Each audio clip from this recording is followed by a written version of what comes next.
Alright, howdy folks, and welcome to another stream of Alwa's NES Awakening. My name is Paul, go by InfiniteNesLives online, and we are porting Alwa's Awakening to the NES. If you're watching this on YouTube after the fact, there's links in the description. I'm finally getting these back up again. Links to the recap or any other moments that I think might be useful to see. Maybe they're in there. So we're continuing work with the tiled and getting the tile set more official. I'm starting to have a clear vision for it. Oh, and sorry about, I got my 3D printer in the background. It's a little loud. Not too bad, but that's what I did. Anyway, so here we have this like generic tile set. I want to work on this a little bit. I don't like how everything's touching. This is effectively unlimited. This is just what we draw the rooms in, and then we have these rules to convert what we draw in tiled to the actual NES format tile set down here. So we're going to be able to, it should make drawing rooms a lot easier, and if we change the tile set, the NES tile set, then we only have to change the rules. We don't have to change the actual room. So I kind of just want to run with this. Not since we got it all going in previous streams. So,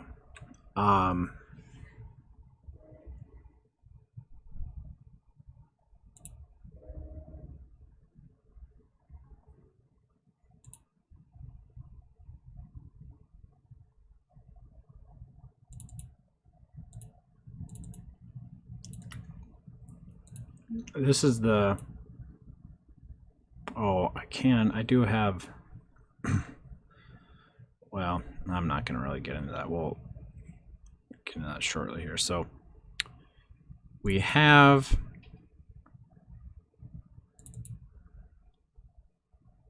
what is it called? I don't want to call it that. I had issues with the file naming last time, and I got around them.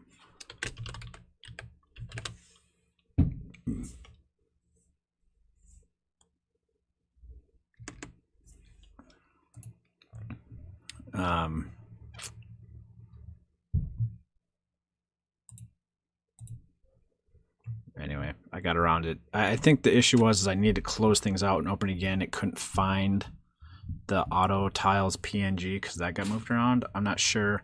So kind of what I've got set up now is we have, the TMX files have to all be, of the rooms have to be in one folder so that the world files can find them.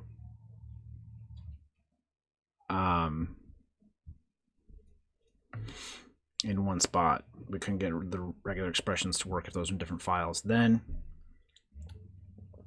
as we're working on a room, we will edit the rules file so we can say tile set 0, 1, 2, and enable the, based on which bank or however we think of the tile set, have that banked. Then we can only edit one room at a time, but this is how it works. So this is the tile set we draw with, and then here's where we'll create the rules for the different tile set that we're using drawn in the TMX files. So try to keep organized here.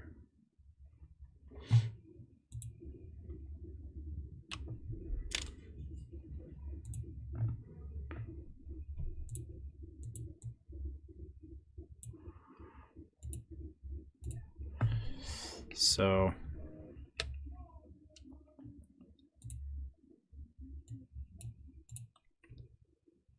how do we change this canvas size?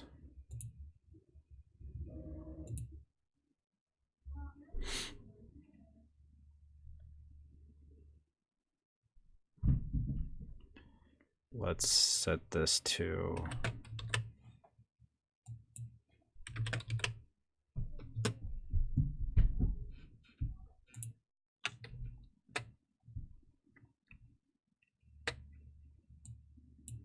I think that'll be, well, maybe let's set to a quarter of that.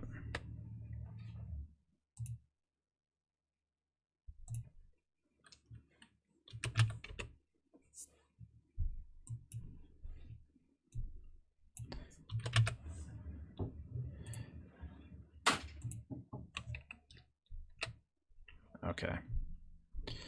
So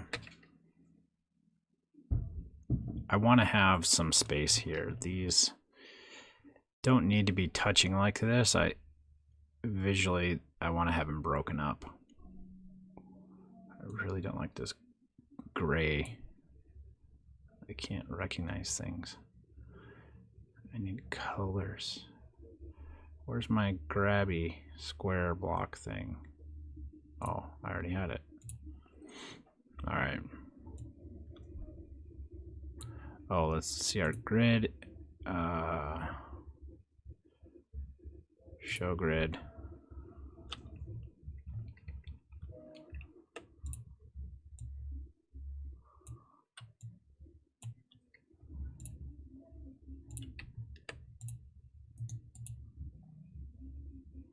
Which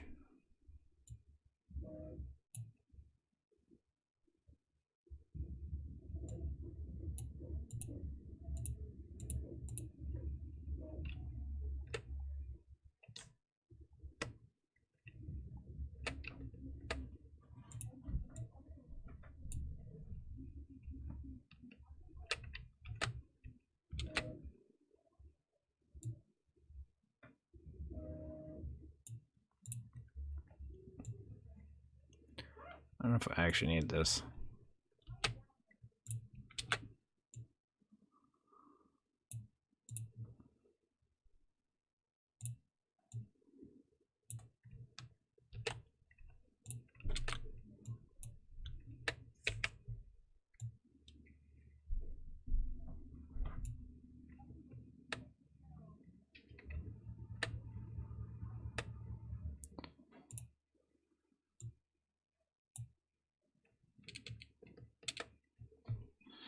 I feel like there should be, like, just move this current selection.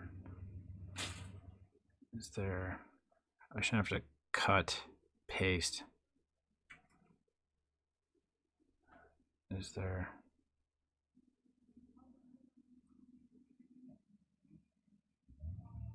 move.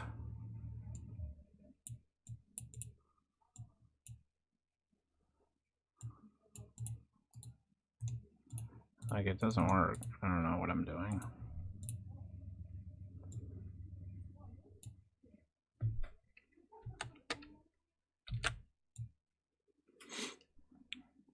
Whatever. So I'm gonna redo these.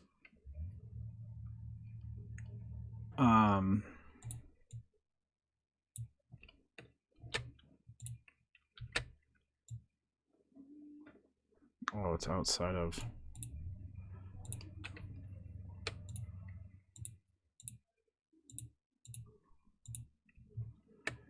I changed my canvas size, but why? Save.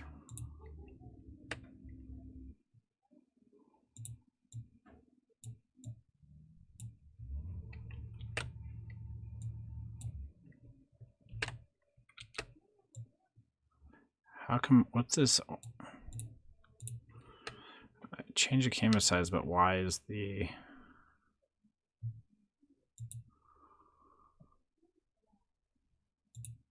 like, the layer?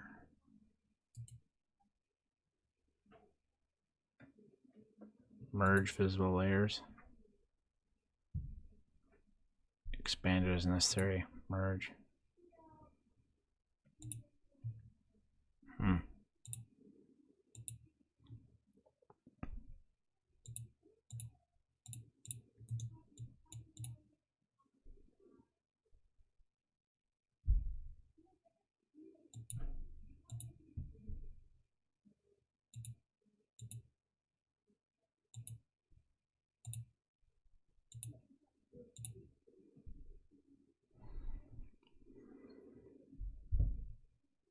I don't know.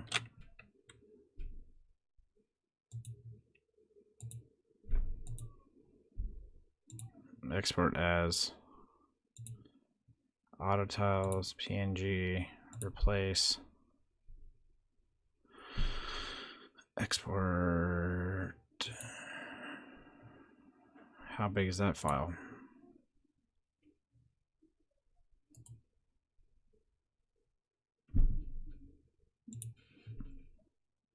A lot bigger. Okay.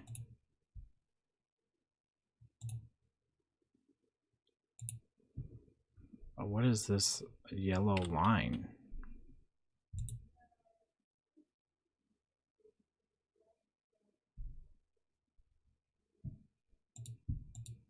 Layer boundary.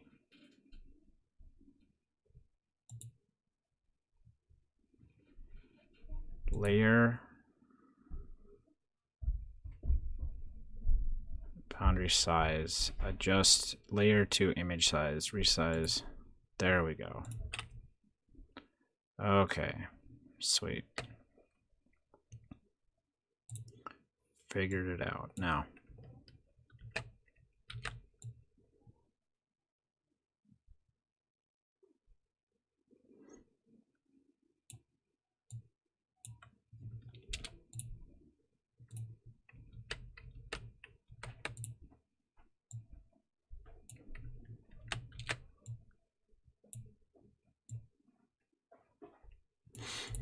So I'm just gonna make, really we want this to be like blocks. They can be blue, whatever. Where's our palette editor?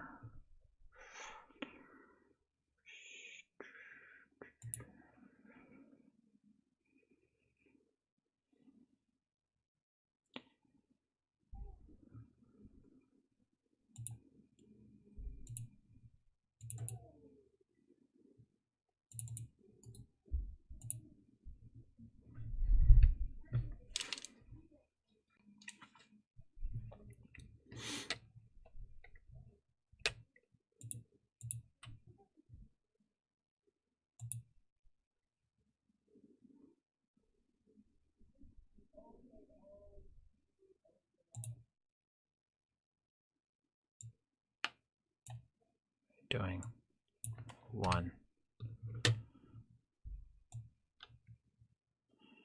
I guess we could.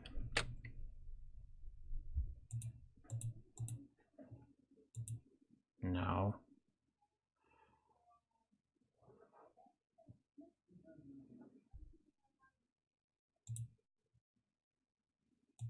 I guess we can do 3.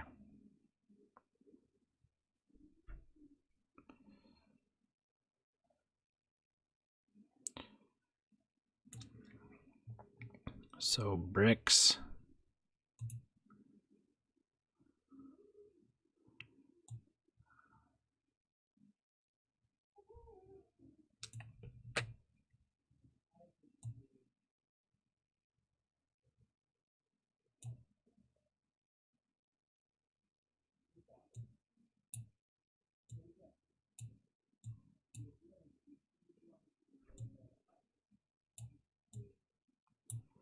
So I'm just going to do that.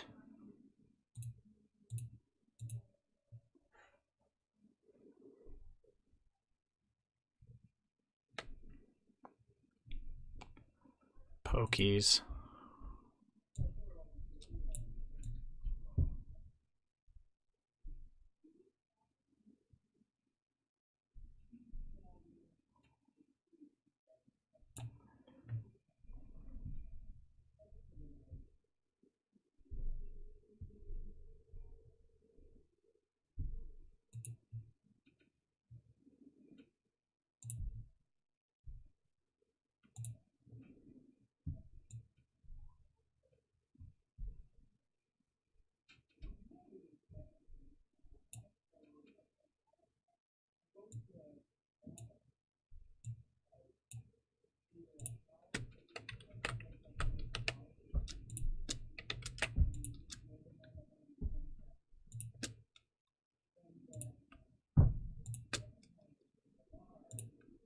Beautiful.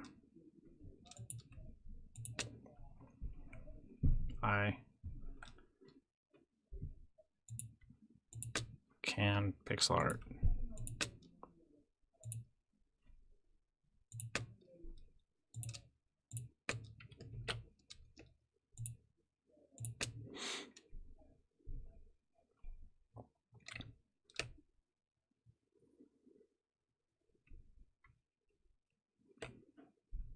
Let's break up.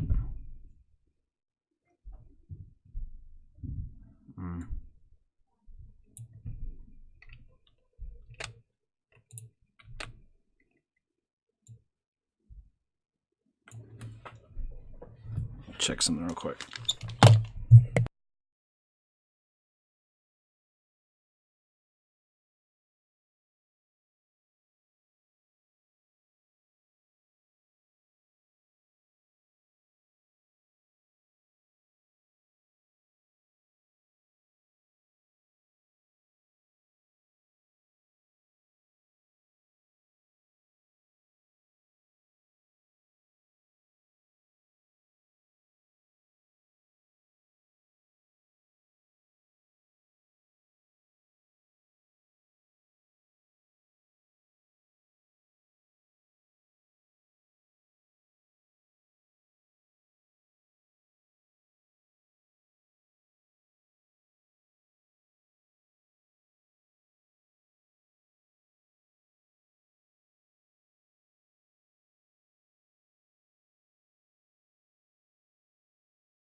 All right, so I think I'm going to change this ladder top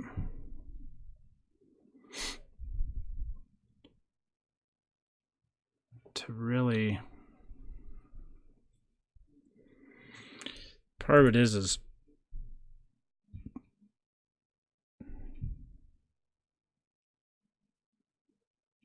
number of tile columns.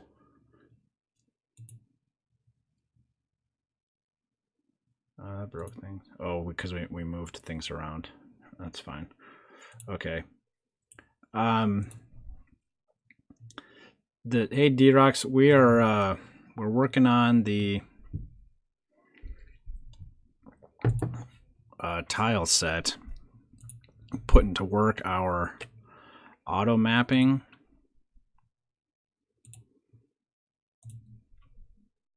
We broke it. I'll fix it. So, but we're just drawing. This tile set that I'm making right now is really, it's just a drawing set. It's not good visually, just mechanically. So to draw the ladder, the top really only needs to be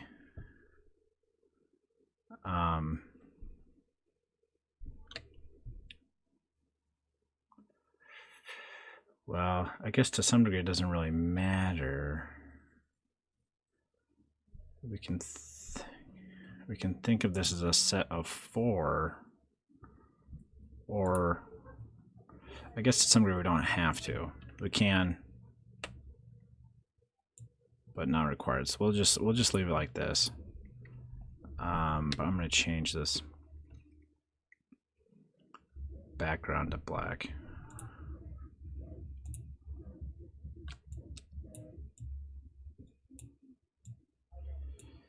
So this auto tile set we'll be able to reuse.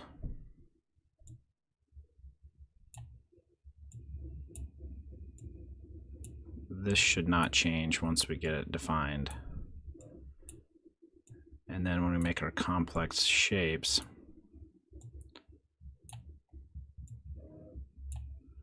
using the tile set that the NES uses, this will do the translation from, it'll make more sense when you see it, but like the clouds in our tile set.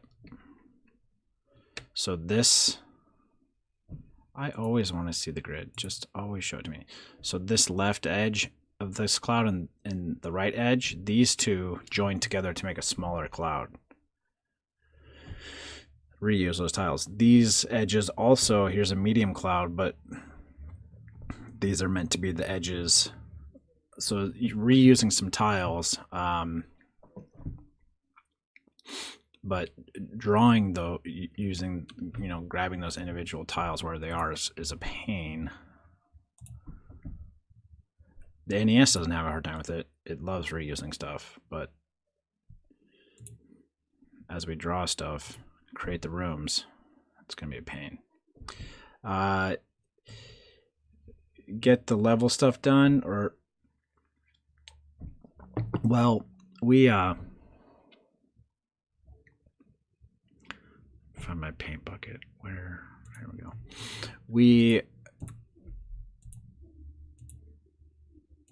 We did get our format defined as far as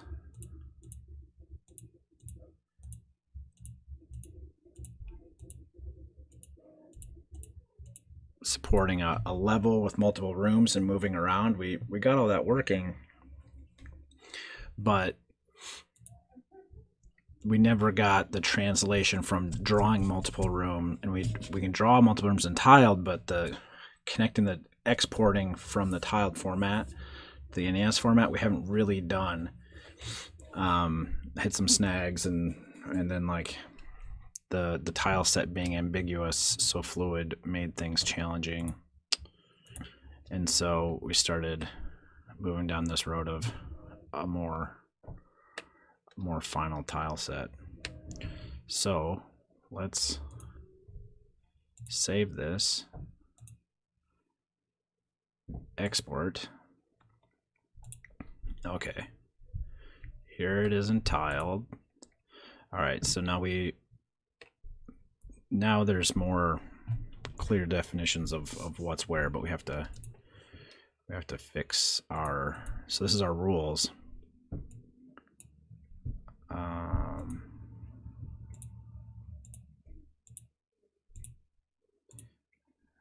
The region is, so this is like a complicated search and replace.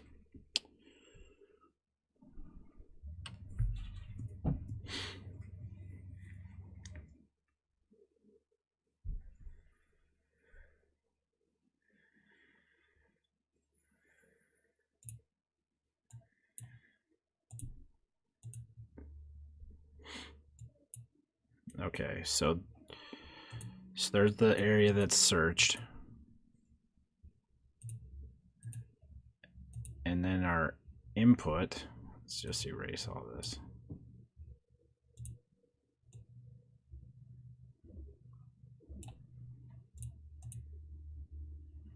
Okay. So here's the things that we're going to draw. So this will be our block. This will be, I forget which was which, but oh, we can see here. Yeah, so this is one to the a right edge, this is a left edge. Here's our pokey, left edge, right edge. Here's a ladder top. Here's just a piece of a ladder. Okay. Our output hasn't changed. So let's save this. Save this. Now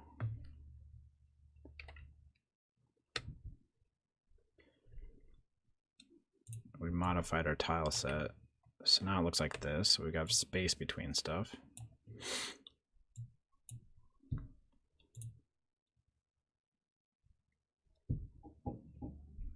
That's weird.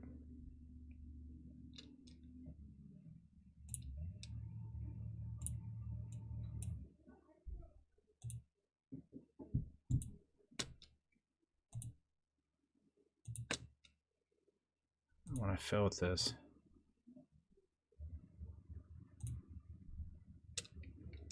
Maybe let's just, can we just grab the one tile?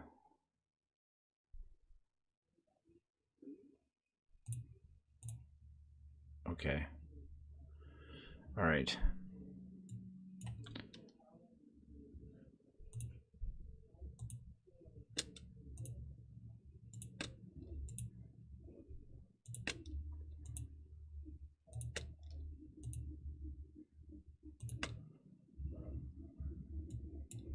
We'll put pokies down here again.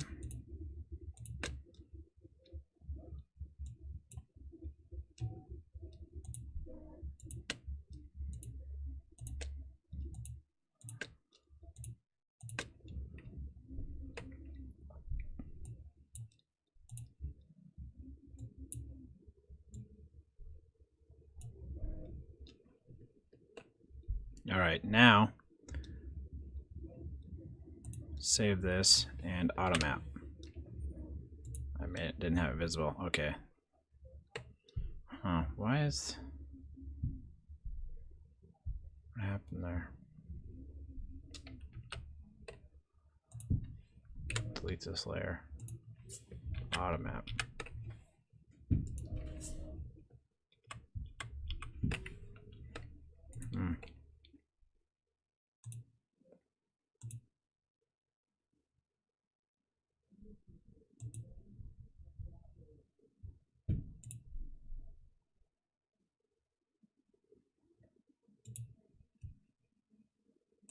Save.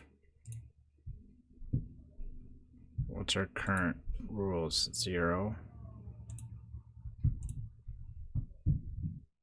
Save.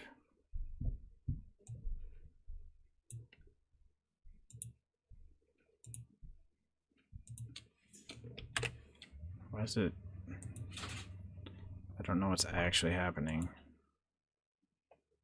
Clear.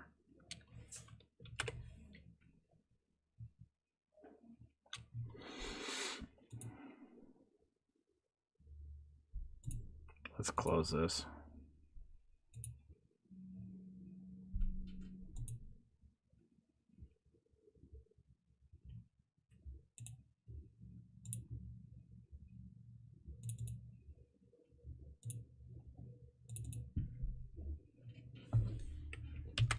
There. I don't know. You change stuff and Tile doesn't like it. You gotta close it and reopen it. I don't know what it is exactly, but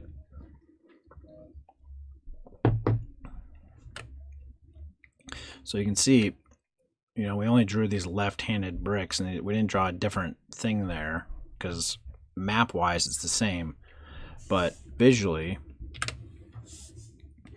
we want these left-handed. So one thing we can do, the way it is right now is the top of the ladder is always this broken one. Well, we don't actually have to have it mapped to that.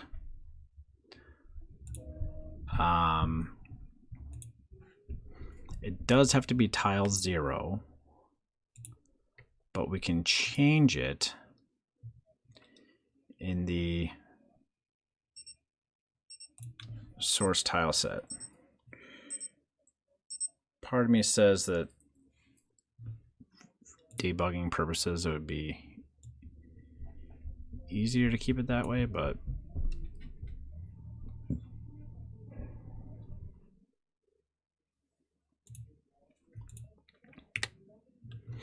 here, let's save this as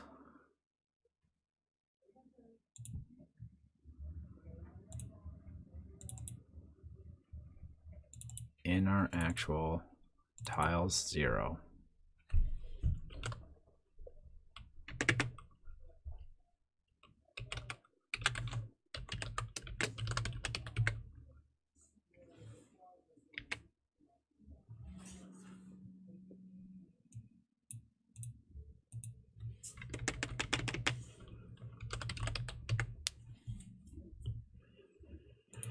It's basically mapping tiles to level positions.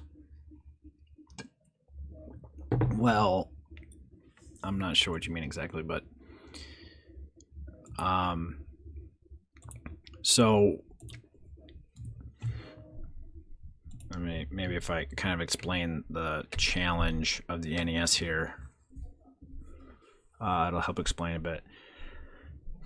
So the NES only can see, has visible to it at one given time.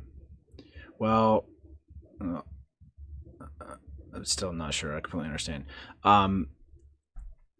So the NES can only see 256 tiles at a time. So we have to fit everything that we want visible at once in one tile set. Now we are pulling a trick to where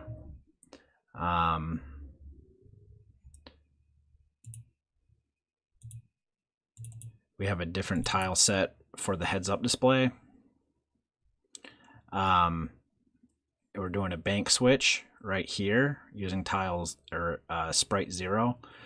And while we could do a split somewhere else, it's like, well, you'd have to draw the room with one, we're just, when level design wise, this split is here.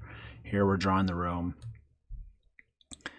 And we only have 256 tiles to work with. We can change the tile set when we scroll from one room to another, making that look okay will be another task, but we're using tiled as a map editor, and going in here and grabbing the tiles can be tedious in making everything look exactly right when we're really just trying to draw a room. So we use auto mapping, which is available with tiled, to be able to just draw dumb rooms how we think of them, right? And then this auto mapping maps the tiles that we draw, these things, into the tiles that we want, which are these. So it does the translation from this to this. Yeah. So then these things will get output once. So this is effectively what we want the screen to look like. This data gets exported from tiles, and it's just, tile number whatever it's just a dump, a string of tiles starting at the top left and counting. And that's basically the same way the screens are drawn in the NES.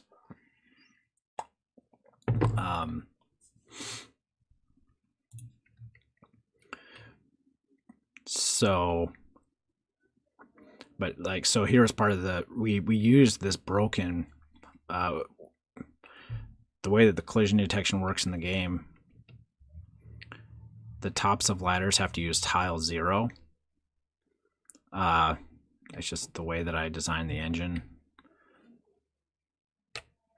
But we can have it actually look the same.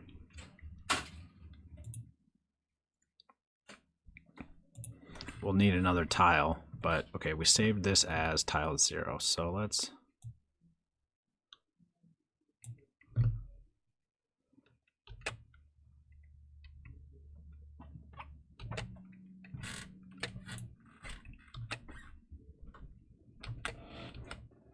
what's going on?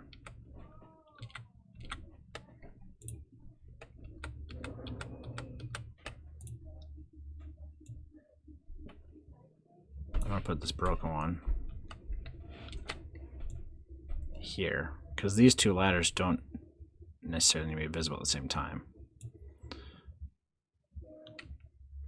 But what we're gonna do, so this top left tile always has to be, whoops.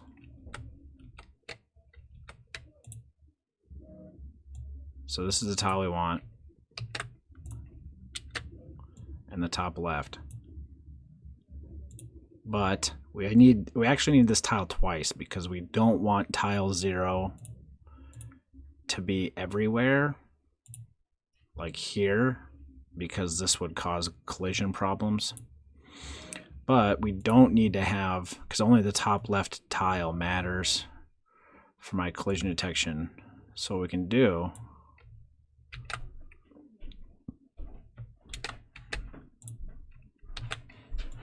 is move this here.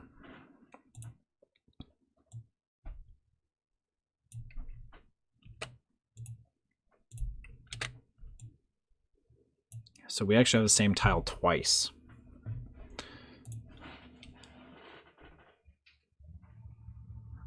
Let's open up.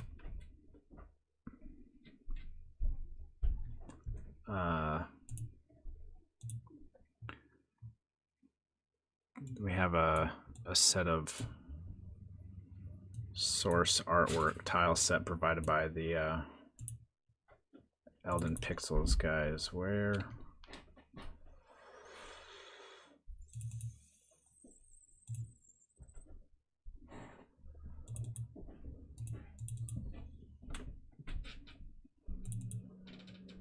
Okay, here.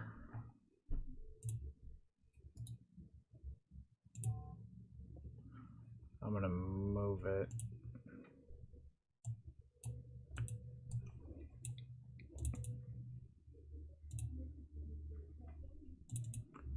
Put it here.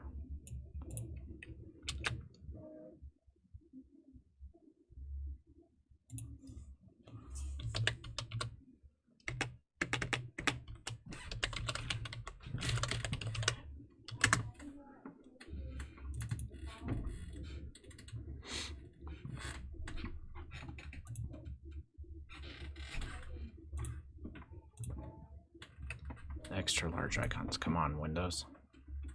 All right, I think it's world. These ones here.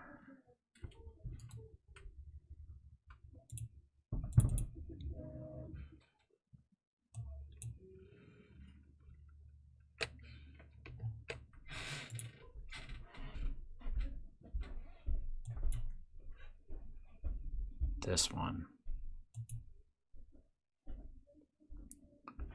World 2 extra.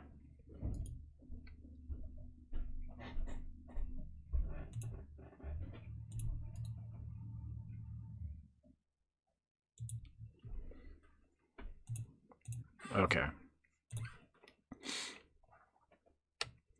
So here's where we'll grab from. They have, I thought in the game there were some ladders that go both ways. Like broken to the left and broken to the right. Now whether or not we actually care to do that. But we could. Let's open up.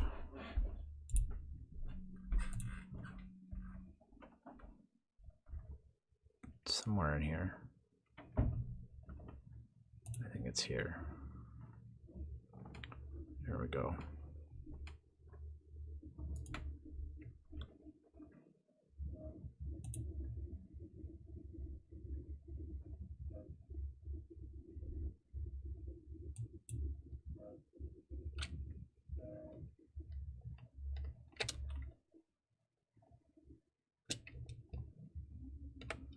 Yeah, see?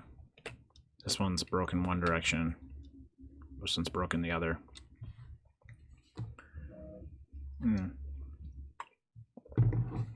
I have an idea. This is, they just like mirror it or whatever.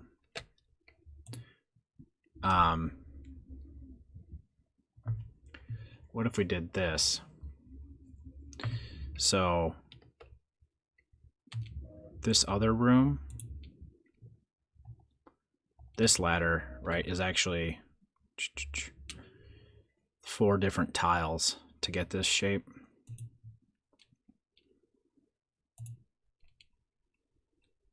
So, but we'll save some tiles here. So this tile is very close to this one.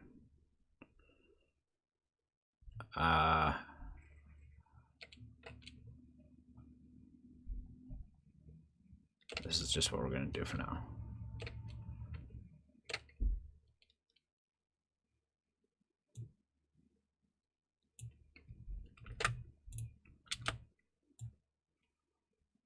So we want this to match up. But I think we might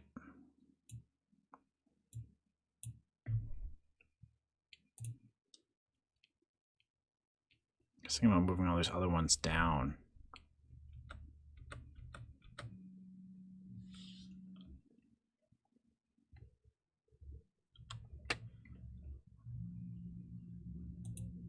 Maybe not. Let's do this.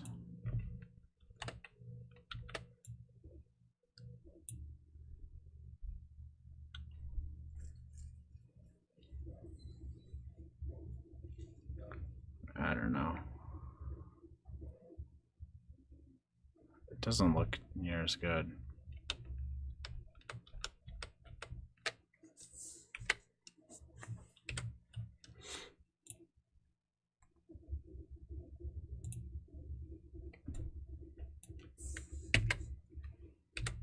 I want to delete that thing.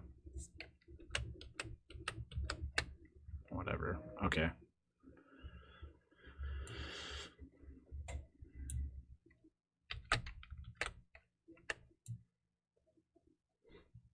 How do we flip this?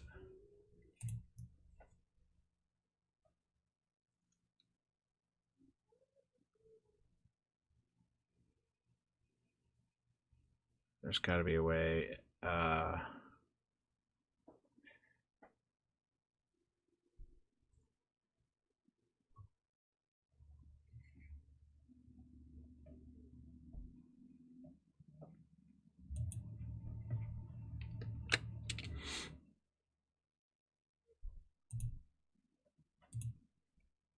guess we just do this. Image. Flip horizontally. Mirror selected? Where is that?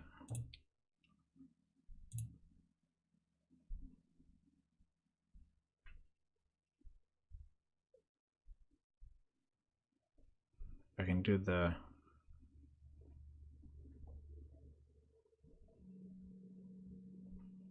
I don't know. I'm just gonna cheat.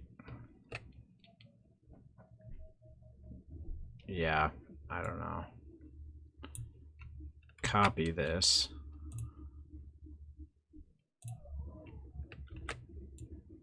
Put it there. Okay, then we'll go back to this one. Unmirror that. Okay. So we have these ladder pieces.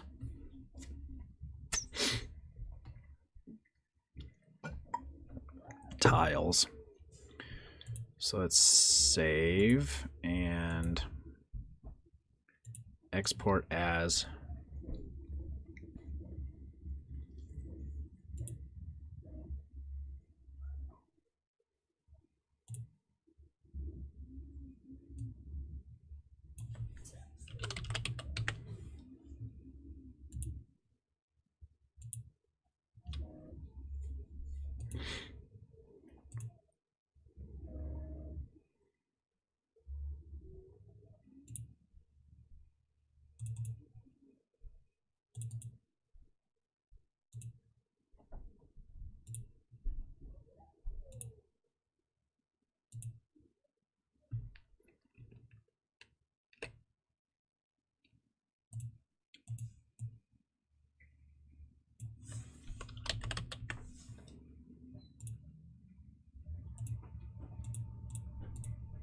What? That's not what I want to do.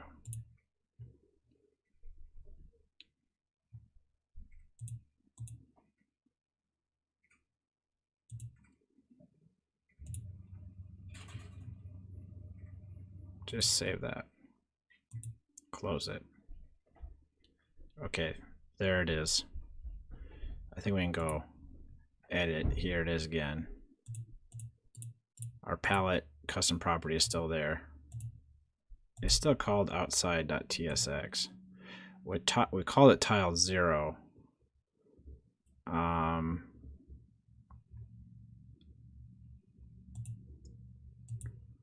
Close that.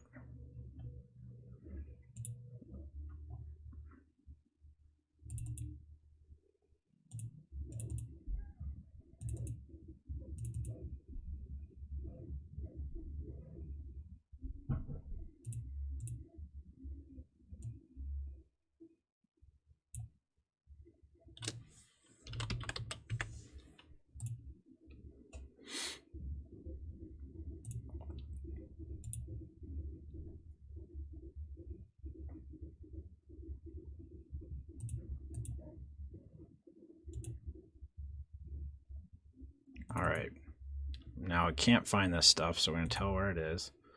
Locate file. Here. Tiles. Open. Okay, there it is. See, now it's all broken. We got to fix it. So, I'll throw my shoes, keep my feet warm here. All right, we have to edit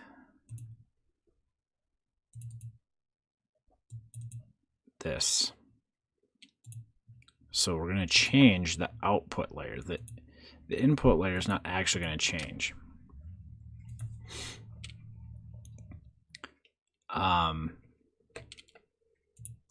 So we need to grab this tile 0 for the top of ladders, but this can be the same thing for here. Oh no, sorry. So this tile that looks identical, except it's tile number 1, needs to be there. And then this one goes here, and this one goes here. Now, we can add a broken here, let's do this. Let's change our region to a 4x4 thing.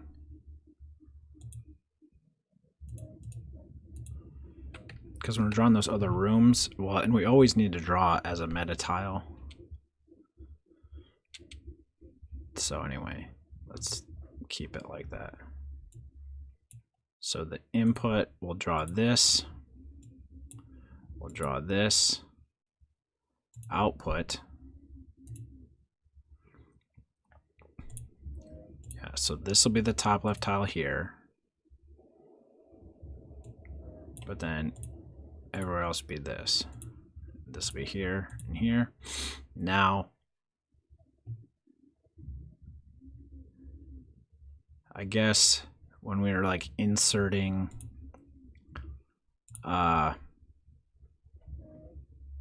uniqueness, it doesn't have to be meta tiles, maybe. But let's just run this. So save.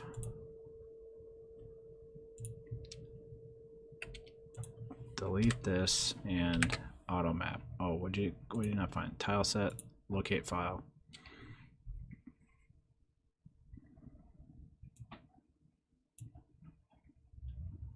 Tiles tsx this file. All right.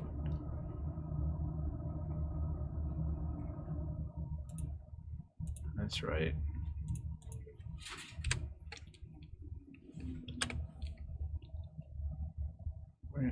Oh, it's looking for outside.tsx,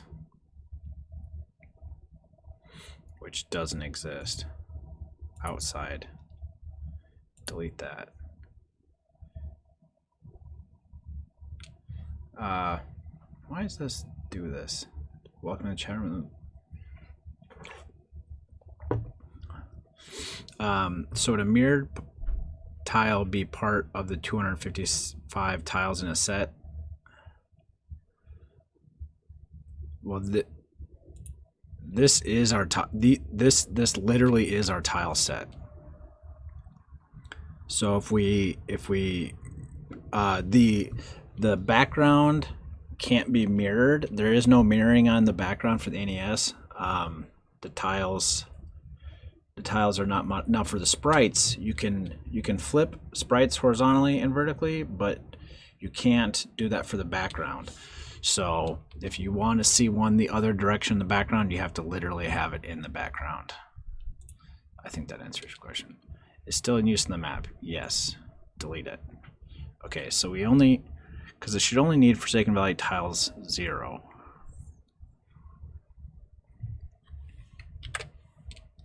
See, it's looking for it. Did we save this? Save this. Close this. Save. Open. See, tiles outside. I don't want this tile set in use.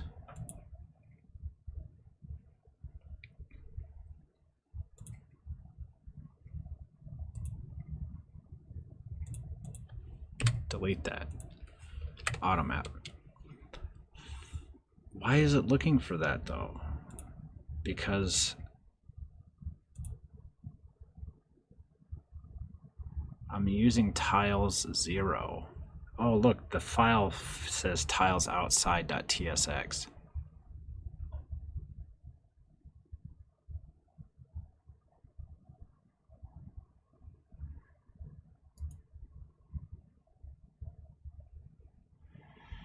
How do you change that? That's the thing that I don't like. You want to change the name of the, because if I should be able to change it in the TMX file. I guess if I just hand edit the TMX file. I feel like there's got to be a better way to do that, but let's see.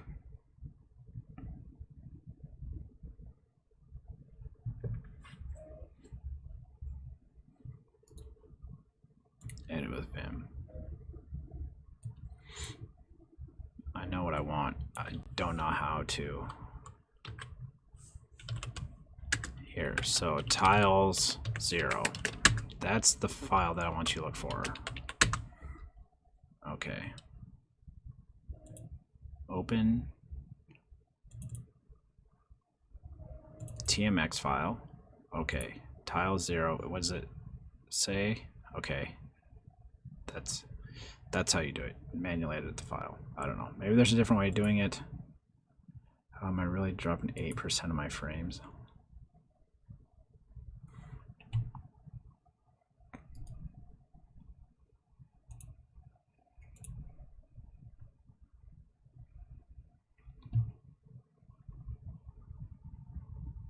Pause this.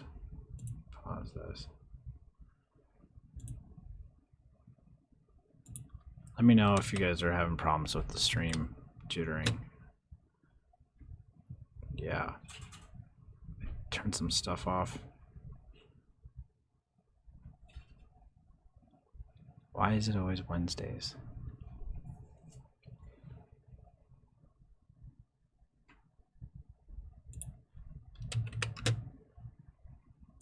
Let's just see if it gets better. Okay. Doesn't look like it is. Back here. Close this. Open file. This one. Okay, it didn't have a problem. Automatic. Boom. Okay,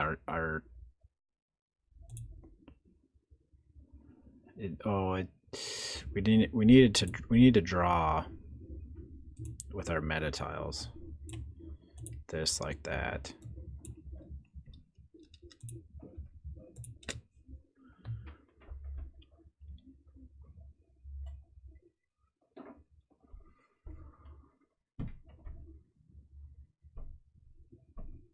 Let's try that now. Okay, it looks like it worked.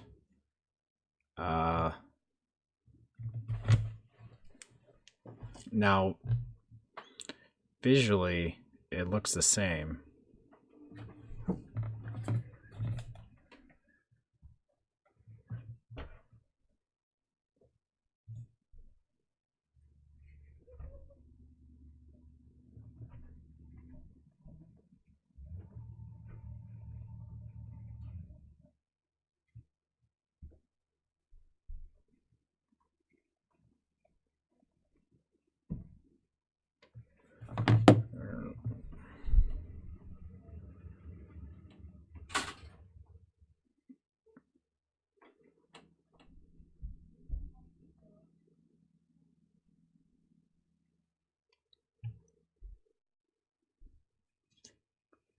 Anyway, you guys don't have to complain. If you guys want me to shut down the stream, I don't know how bad it is.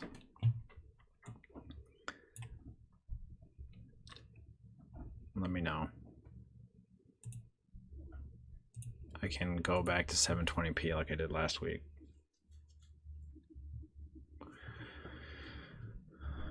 but you can see, I just like drops down to nothing. Like I lose all upload intermittently here and there. I don't know why.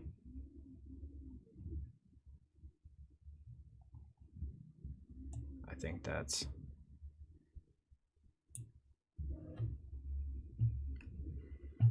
not too bad.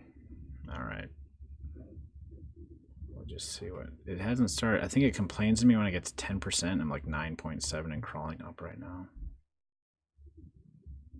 Occasional stutter. All right. I'll just go with it for now. Appreciate the feedback there. So we can make like I keep going back and forth. Do you make like, because you want to insert a ladder piece that's just like broken to the left or broken to the right. But in the other room, we're going to draw things that the ladder is actually 4 pieces, and so you wouldn't want to draw it as 2. It wouldn't work. I guess because of that, we're just gonna what we can do though is this. We can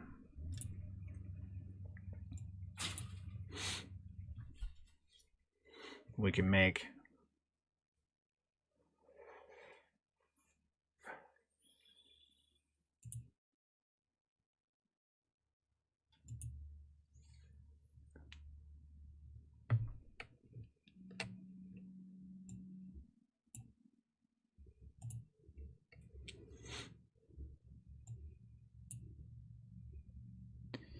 so I don't know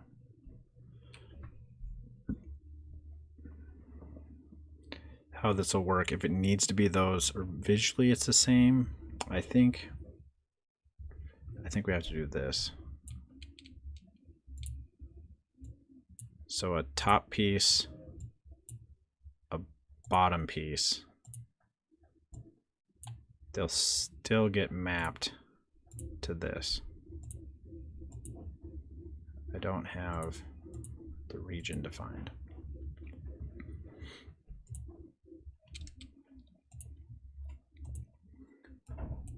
Region, region, region, region.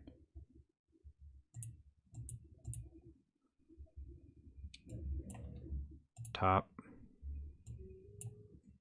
bottom, output is still going to be the same thing. Now let's make our broken ladder pieces in the in GIMP here.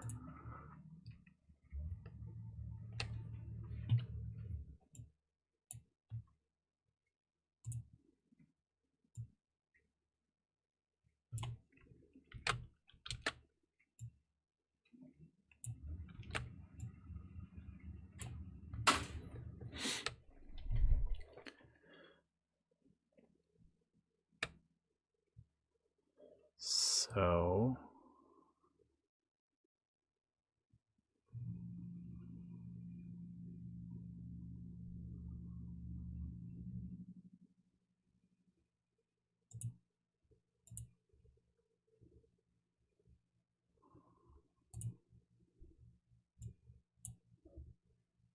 I use the color picker. Why didn't you pick it?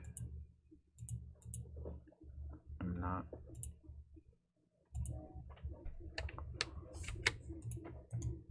Oh, it's down here.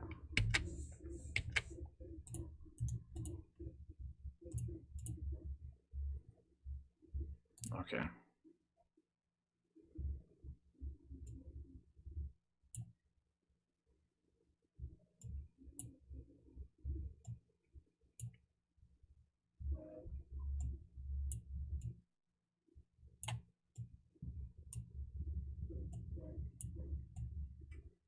So this one goes down to the left. This one goes down to the right.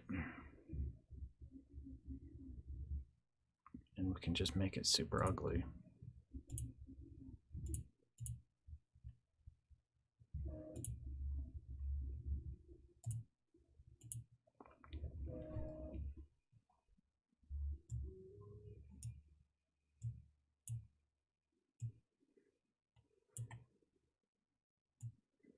Engineer pixel art. All right. Save that and export it.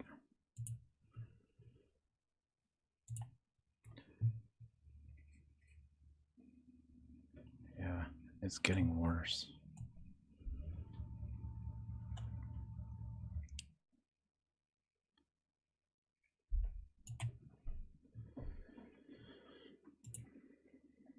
So we have our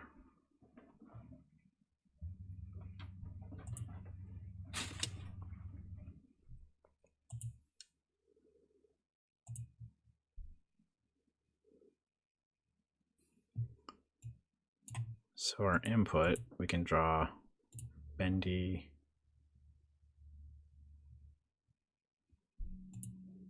Why is it not drawing?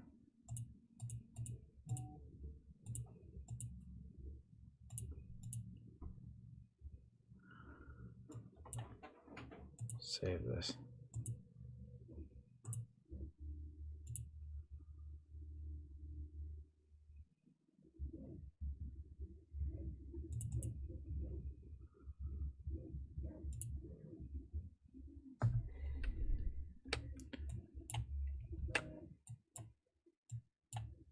Why does it draw everywhere but there? What in the hell?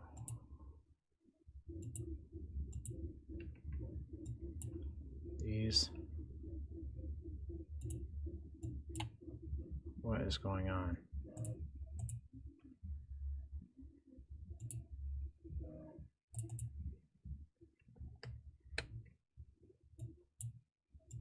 Regions. Okay, they're my regions. Input. Okay, it worked over there. There we go.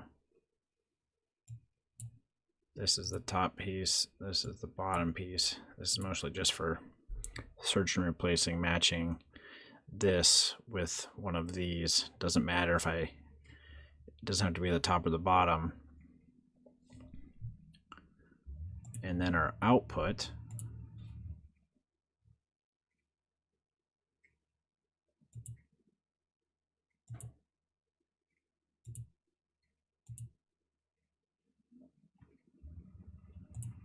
Erase.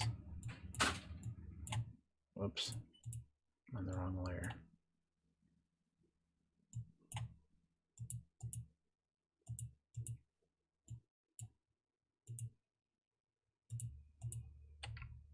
Region. Input.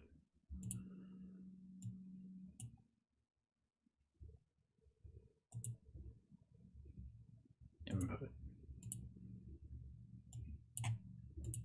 Okay. Output. This one's down to the right. This one's down to the left. Save. All right. Now.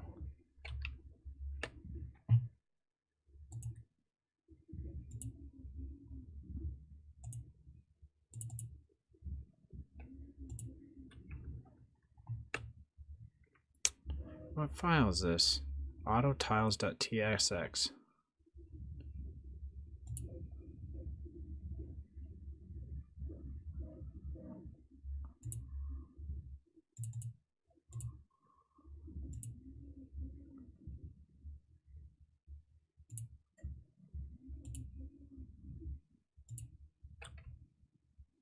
Where is it? Did I not export it? This one has it.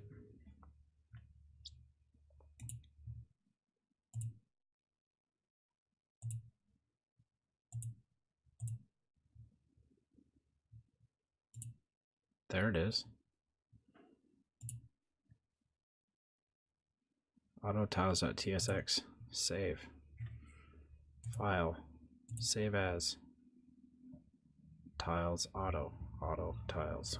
Great naming, Paul. Yes.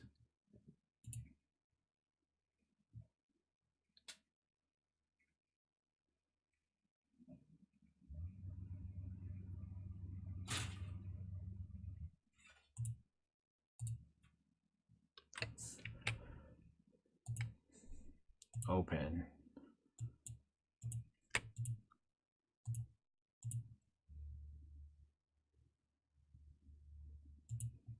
This is what I just details. 836. What? I look. There these things are supposed to be the same. Oh, what the hell?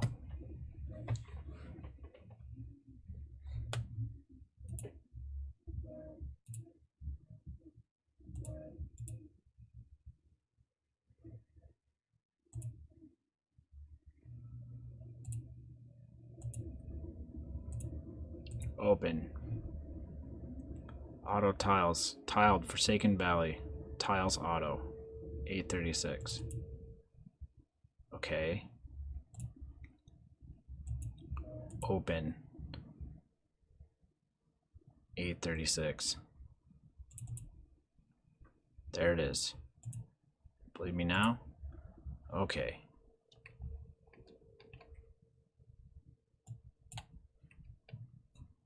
I don't know why there's such problems with that.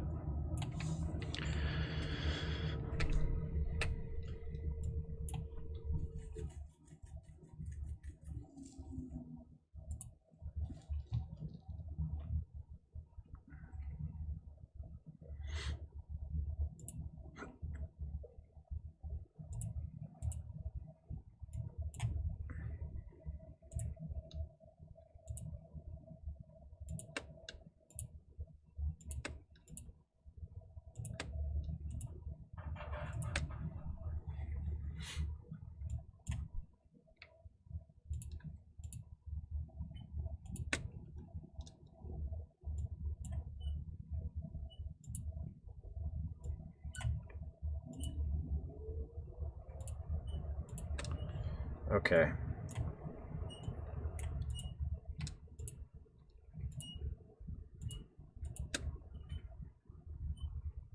Save that.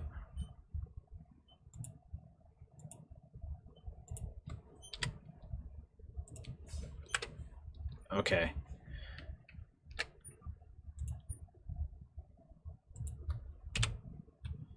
Let's draw our broken ones. So one can be on the bottom. This one can be on the top. This one can be here. It can be here. I think that'll all work. That's on the top. This one's on the bottom. There. So it found that one when it's by itself. I think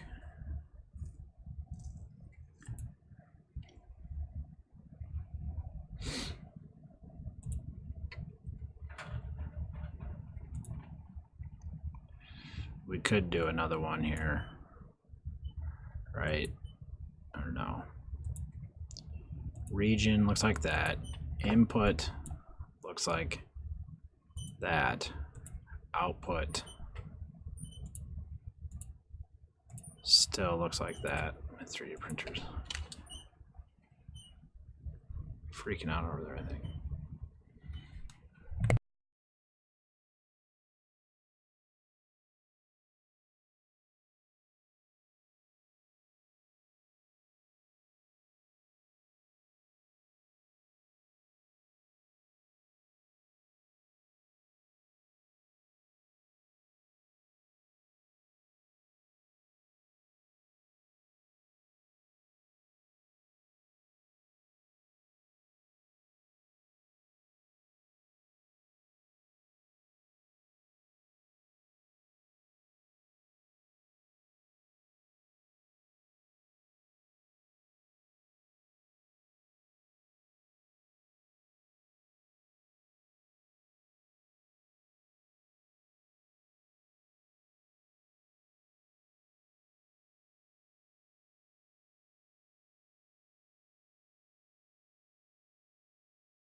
So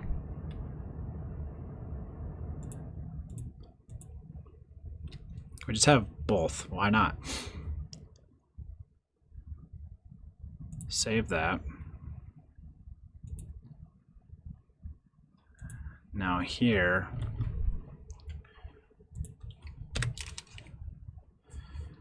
this should allow us to draw bendy ones there. Yep.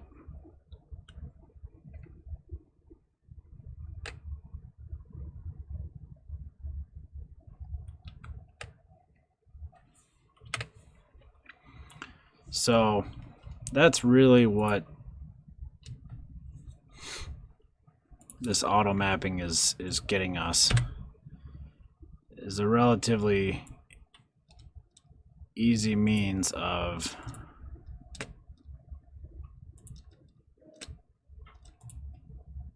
drawing these things, and then how to interpret what we drew with these rules like this.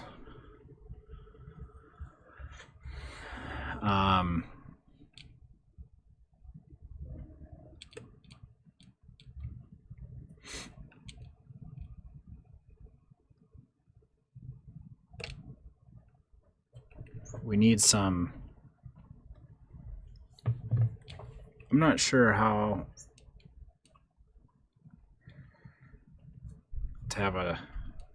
to deal with this here with the vines going up and down.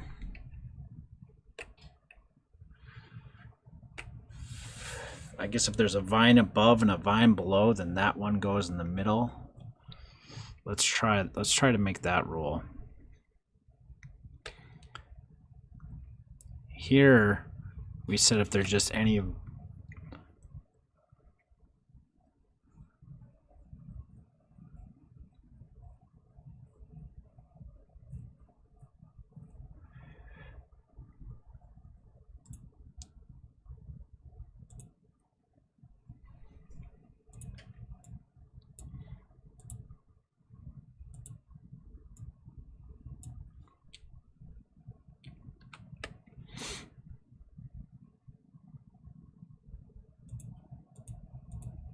I'm gonna undefine, because this might be where we use like this when it doesn't matter which direction it's going. It would be here. But for this tile set, there is a directionality, so we'll undefine the region so it shouldn't search for that thing. Now we need a region that's 3 wide like that, and then we need one that's 3 down like that. And if there's vine, vine, vine, or vine, vine, vine. Whoops. I drew on the wrong layer. Input layer.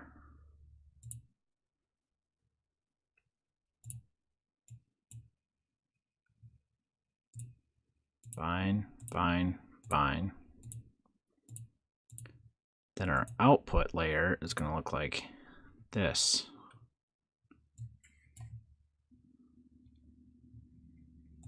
We're going to put a sideways one there or there. Now we need to do some similar regions for, because what we basically want is to get the desired effect when we draw vines on the side like this.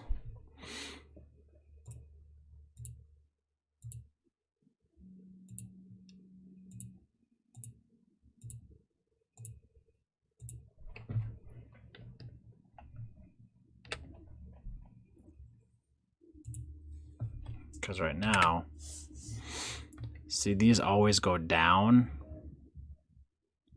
Here, these are wrong. These are wrong. Well, it's seeing this as an edge.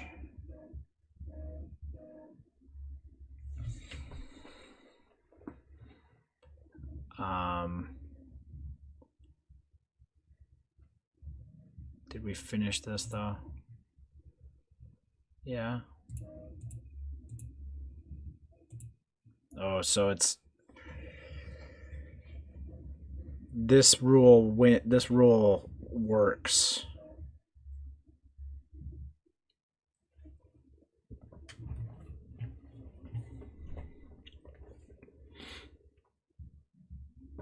I guess what we really need is another piece here when there's two to the side. Let's see. I didn't.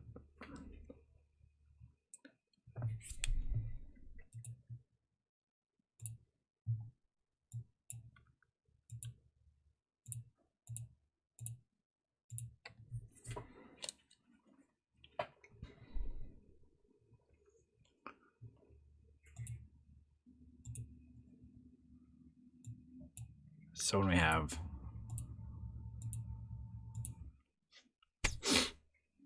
it like this,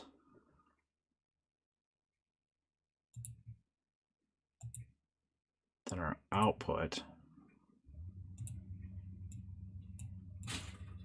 we're just doing the corner piece.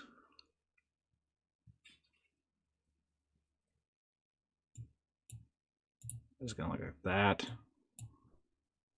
Like that. So it has to have a vine to the left of it. Save that. Okay, that's getting closer. We have our vertical ones now. These bottom ones are bad, but this is right. Now these, it's going down.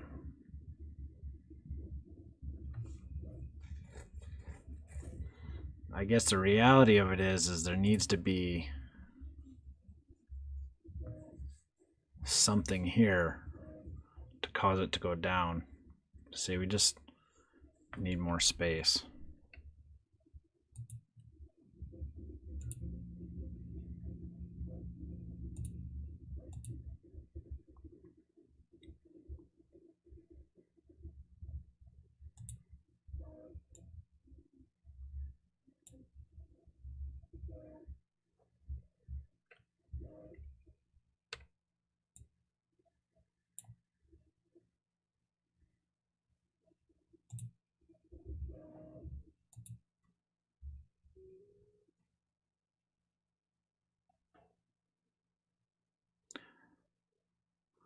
Oh, these brick things over here.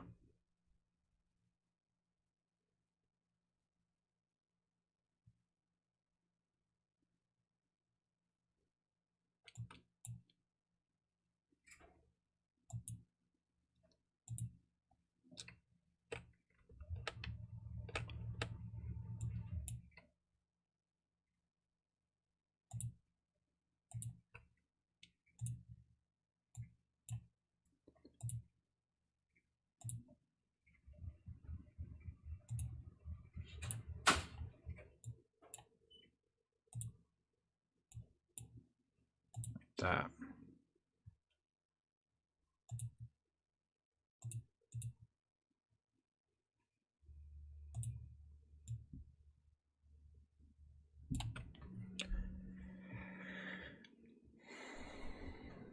So this, we need like a,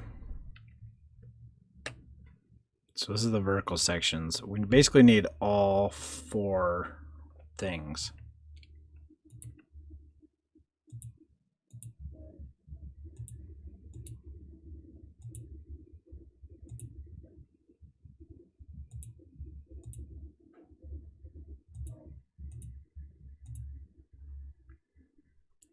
Tetrinos.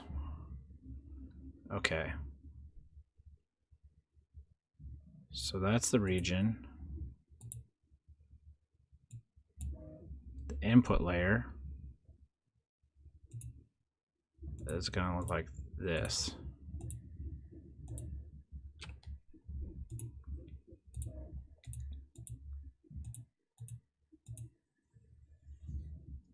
And this doesn't actually work for...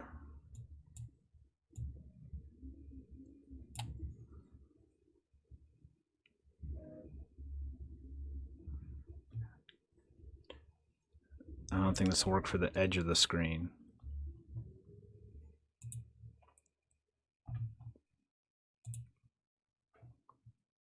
But that's okay. We'll figure that out.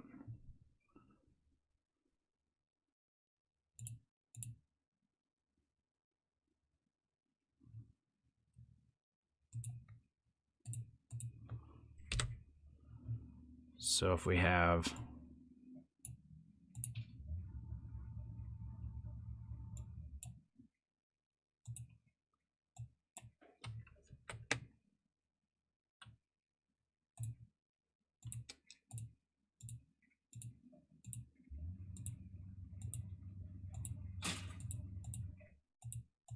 like that, I think this will work.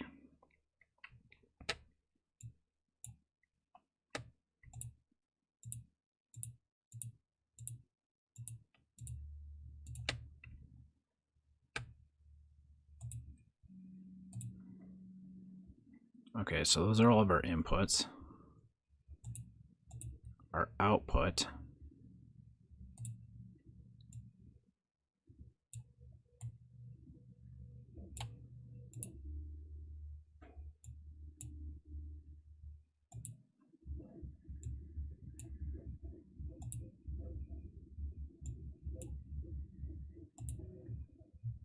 Oh, thanks, D-Rocks. I'm having fun with it. I enjoy this technical stuff. I always want to like make my own game. But like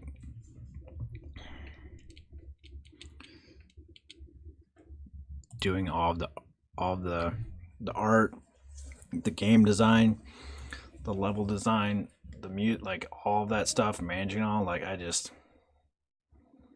So this is kind of my shortcut. Complete a game, but technically make it work on the NES. All right, so let's try... Did we save that? Let's look at that. Okay, so like I said, it doesn't work on the edges of the screen, but for... It works where I thought it was going to work. So let's figure out how to get the edges of the screen to work.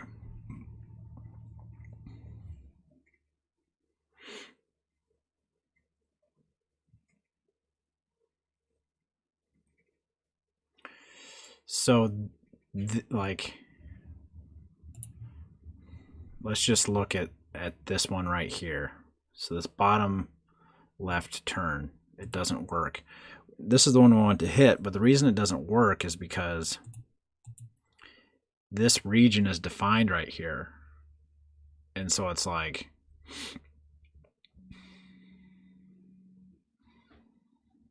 It's not going to work then.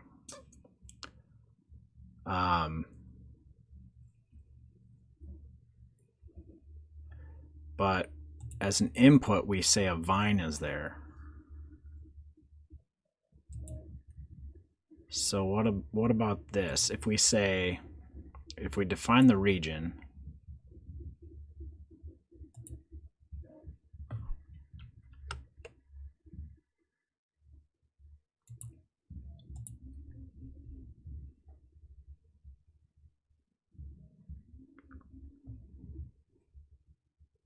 there has to be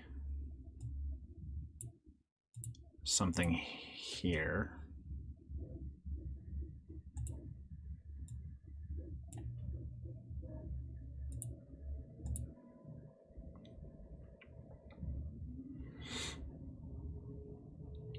The thing that I'm not sure is like, why is it gonna...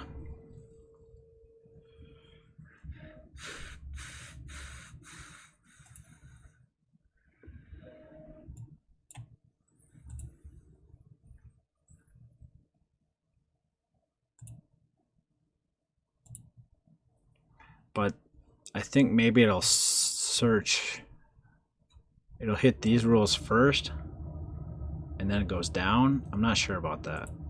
There's something about the order though, I think.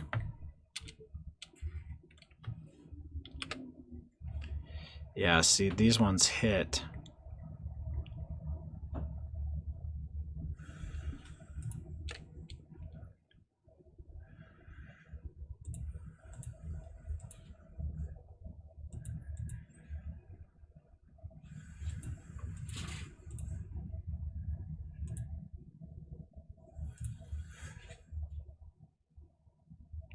Because there's something there and there's a vine next to it. So we didn't, when we want these ones to hit, it's not, it's hitting this one instead. Because these both work.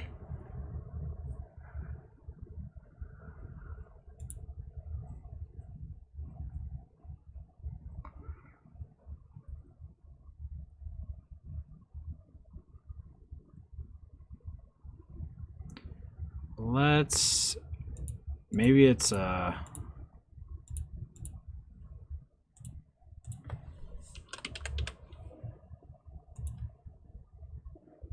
watch myself, that can't be helping my internet.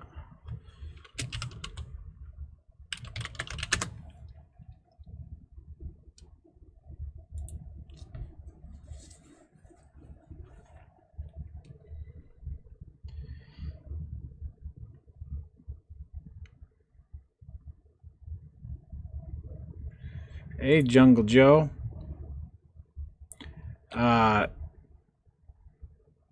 Yeah. This is what we're trying to, because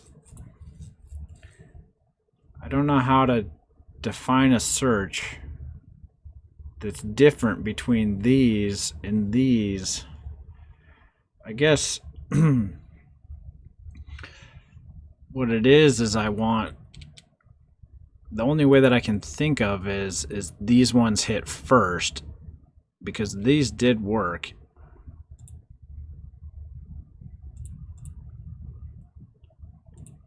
Because if I do this,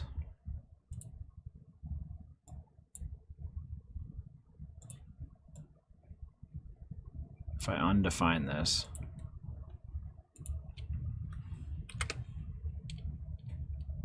oh, this is an old one, that's why. So this works everywhere, so I want those searches to happen first, and then I want those other ones. And I think there might be a priority.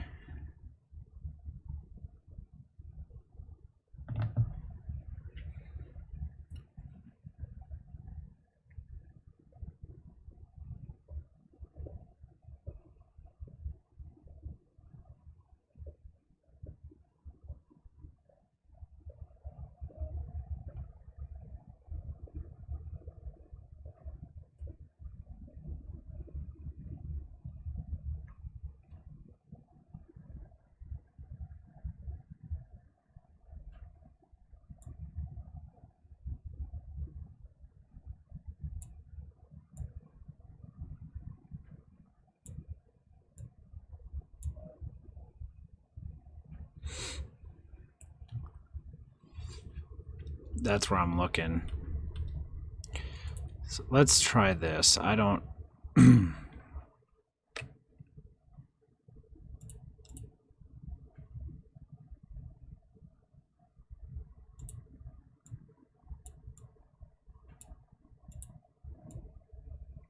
let's put it over here to the right and see if we get the desired effect.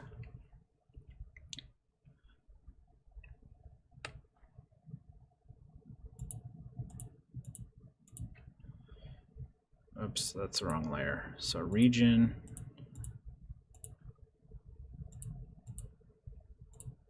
input layer.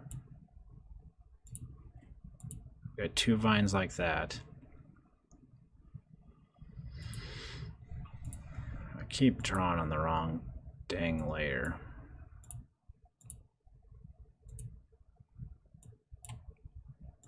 Input. I Did it again. I select the other tile and I just think it's gonna do what I want.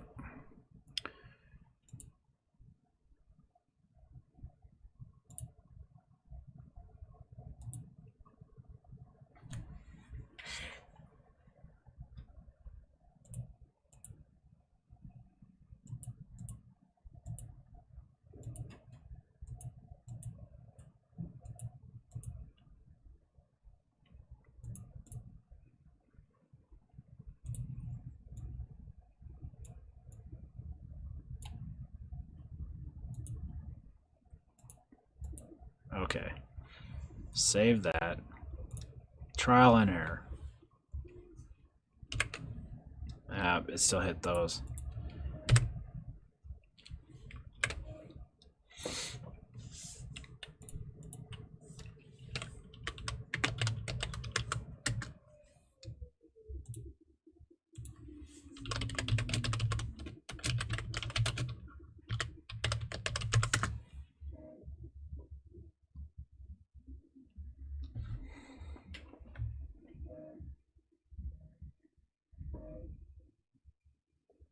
I don't know how to search.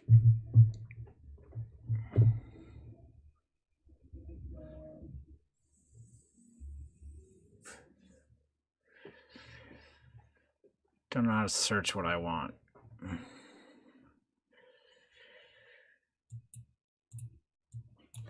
Precedence.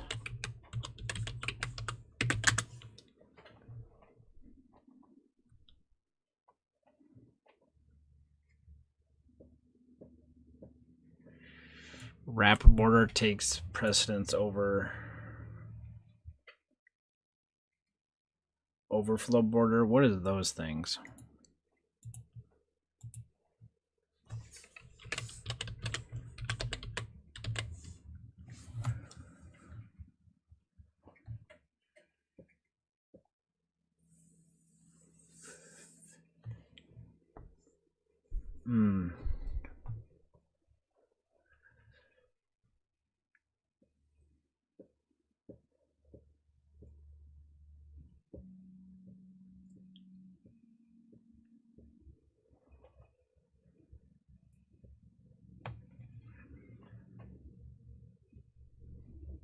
This sounds kind of like what I want.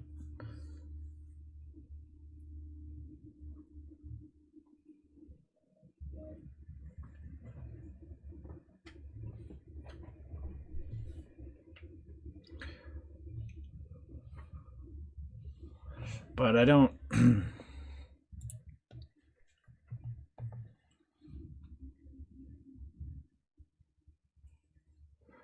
I don't know if this is always going to be on the border though, cuz like what if I don't know. What I know I can do is this. I don't know.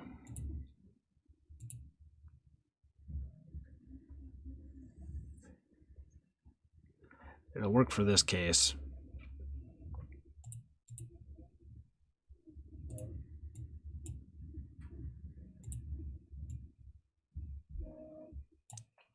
So if we have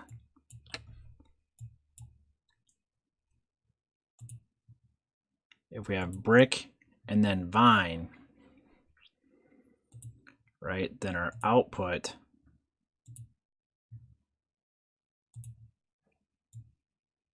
would be to put a vine there, right? So brick vine, then that's going to be, but I guess we need this, there's something to be here.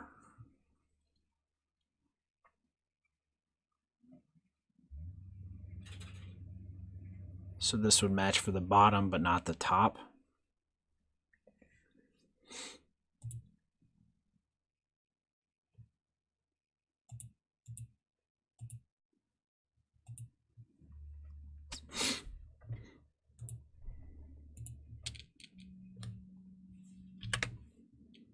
See there, it hit that one.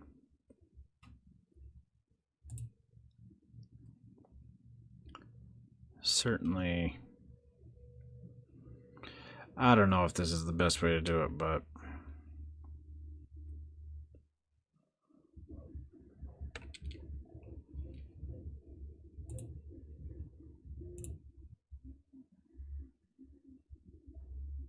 it works.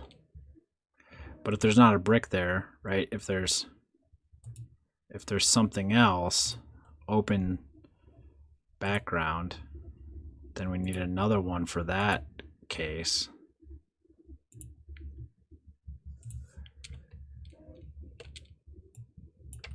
So let's just make a row of these now.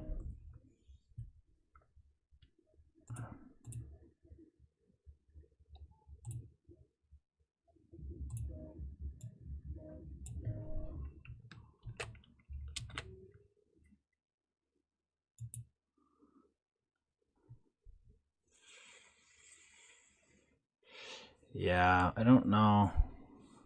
So how many different cases are there? 8? Because the L shape this way.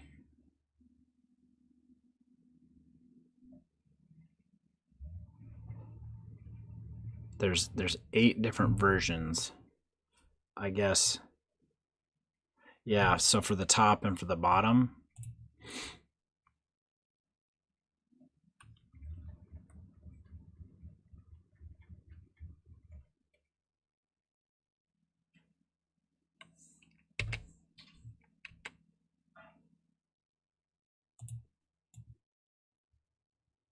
I'm a little confused myself though.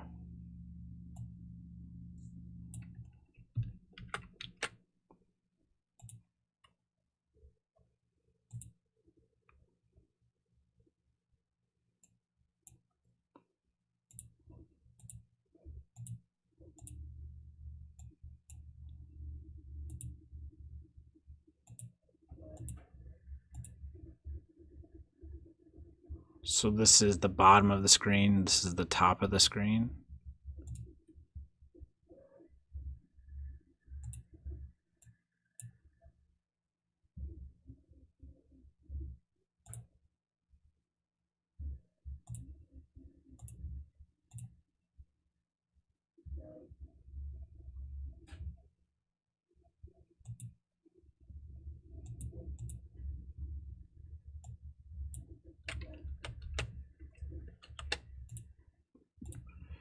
Drawing on the wrong layer again, Paul.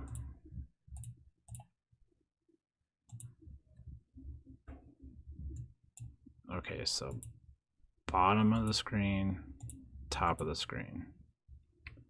Did it again. Bottom of the screen, top of the screen.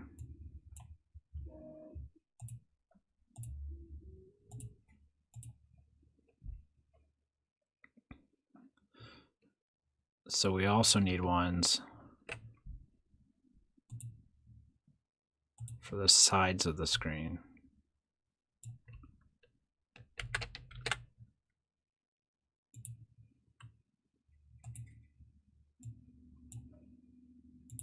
So left side, right side.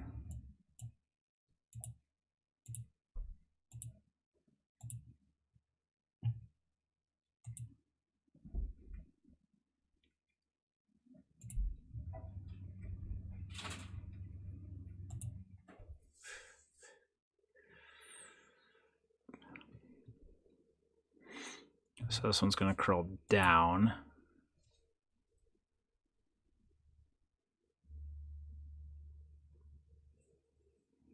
Isn't this used somewhere else though? Yeah, here. This one.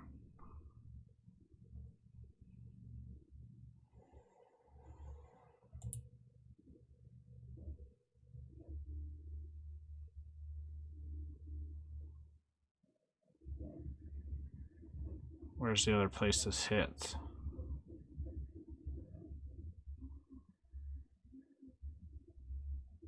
Oh, this one actually goes here, though, doesn't it? This is the bottom of the screen.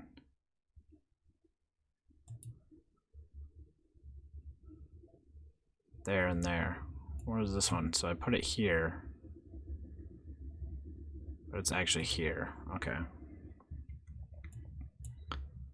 So then this one goes there and there. And this one, yeah, there.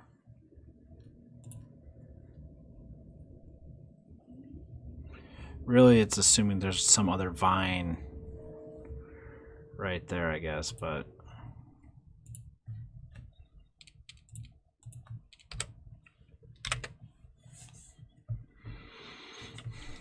that did work.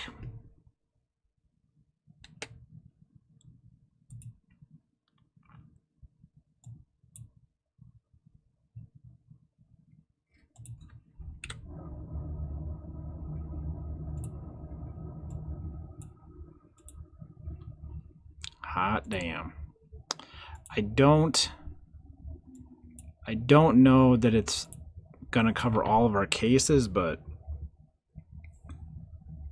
just deal with it, I guess. So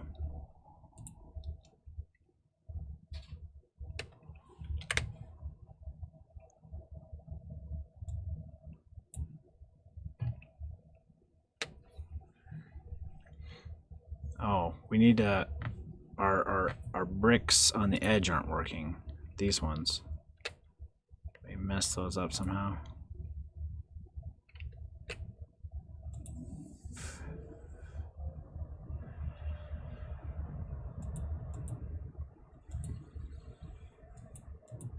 Why not? Why don't those hit here?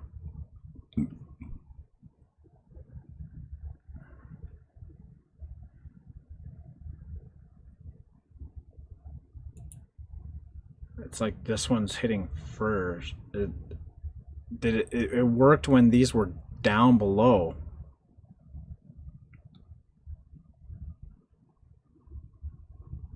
Does this have to be up here, up above it?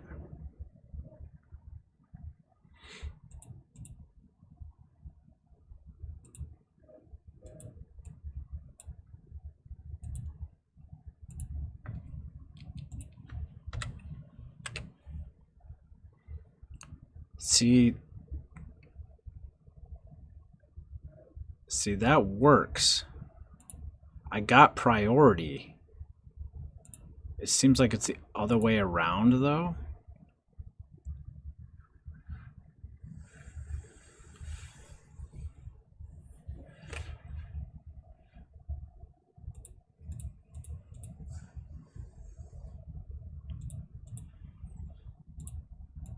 Let's try this. I'll put it over here.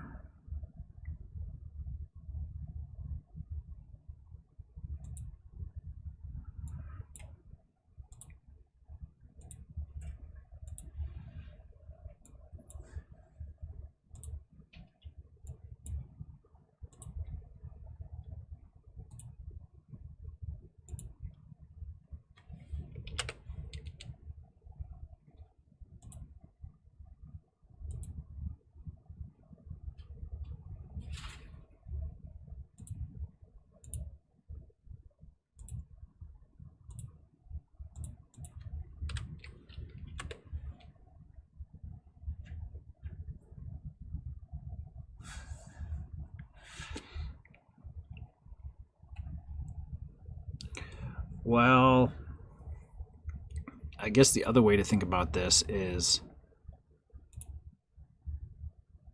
there's always going to be some brick on one side or the other, because it kind of has to be. If there's an edge, I want this. So what about this?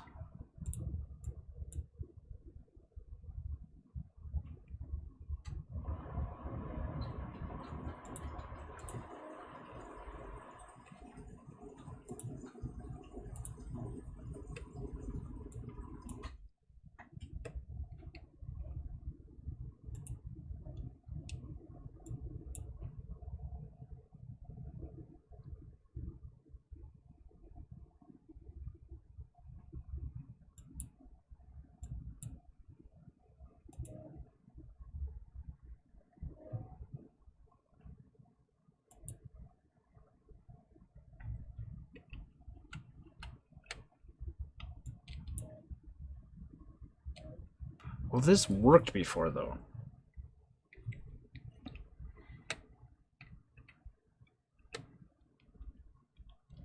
When this rule was up there above, it worked. When these two are down here.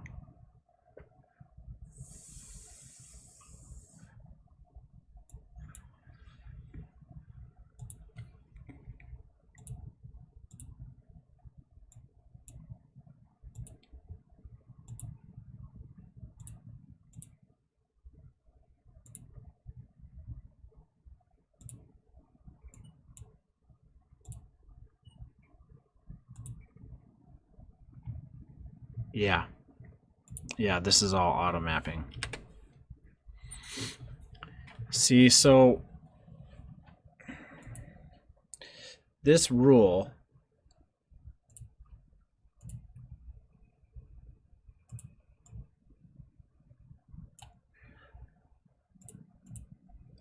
you can undefine a rule just by deleting the region.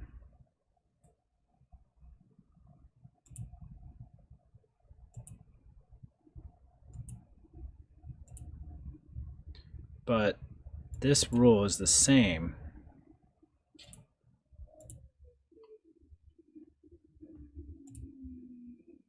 as this one.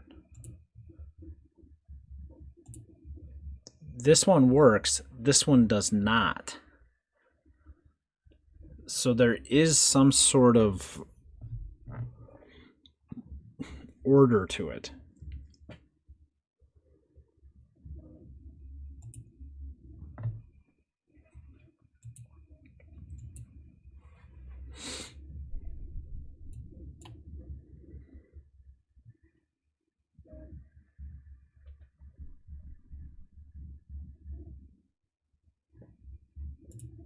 If I delete this one, save it,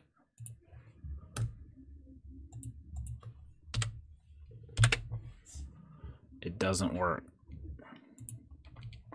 Yeah. It's a little dense. I need to read through it completely.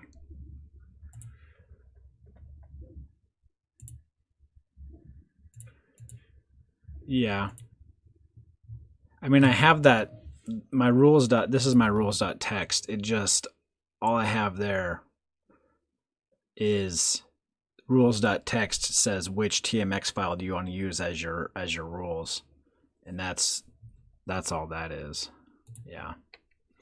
So when this block is defined over here, it doesn't work. It seems that, here's what I think happens.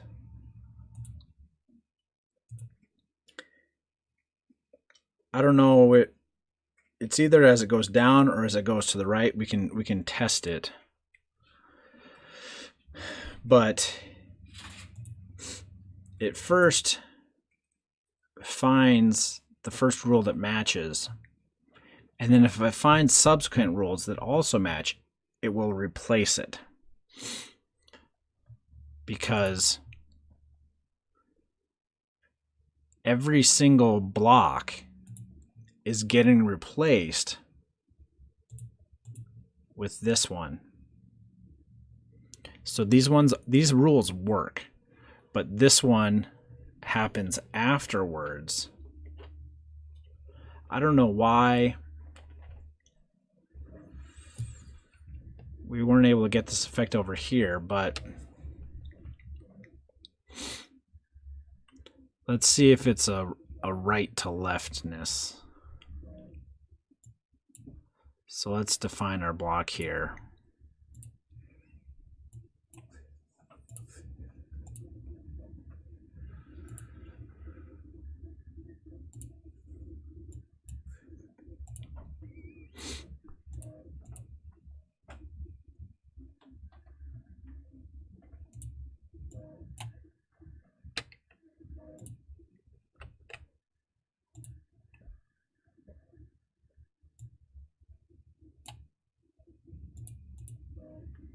All right, so I have the one on the left active.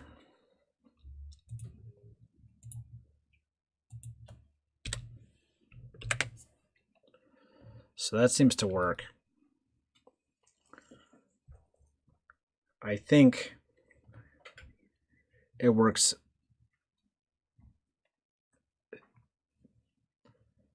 top to bottom. Let's try another one over here.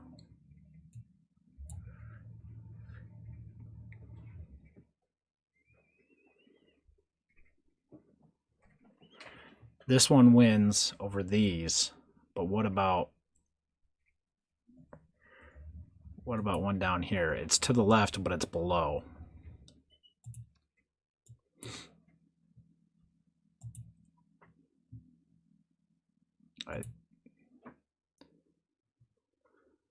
Let's search that. Here we go. Multiple rules in one rule file. Yeah, left to right, top to bottom. The order within one rule map may be changed later.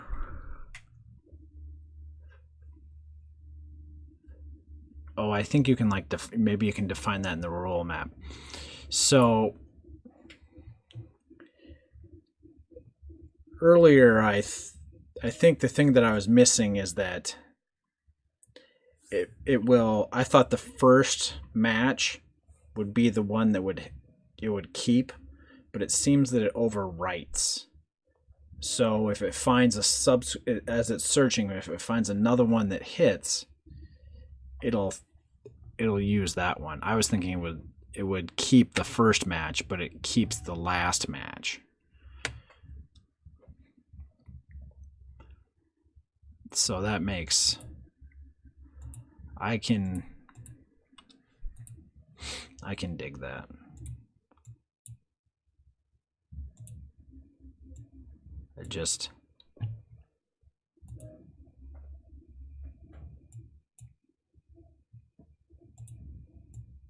When I make the layer visible, I want to turn it on too. That's where I think I get mixed up.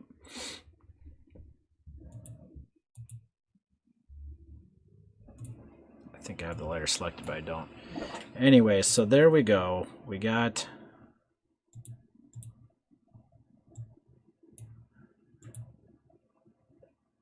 here. Let's make a note in our rules.txt. So searching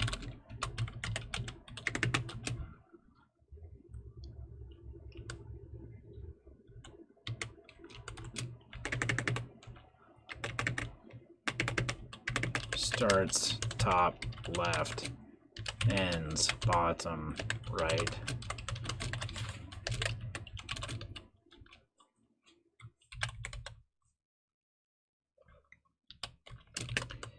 It will overwrite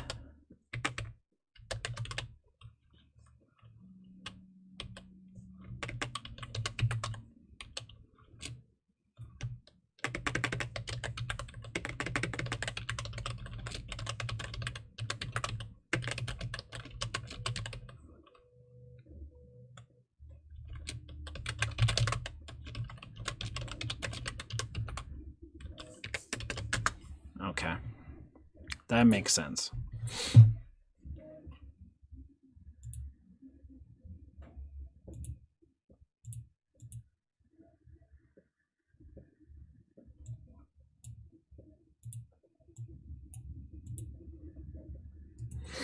Okay.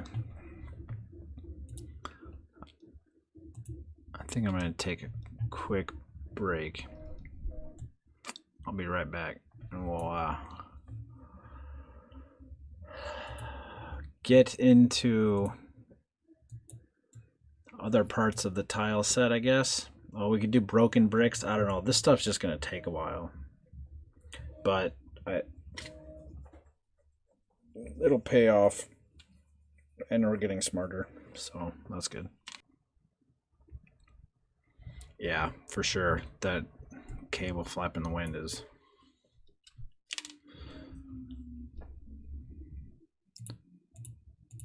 my luck. That's causing us problems. Okay, so I think we're good now. It says I'm still dropping some frames. but not as bad as before. Fingers crossed. Anyway, let's keep chugging away here. So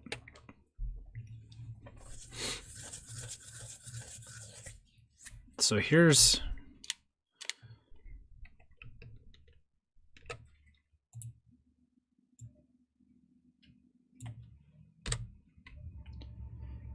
no, I don't.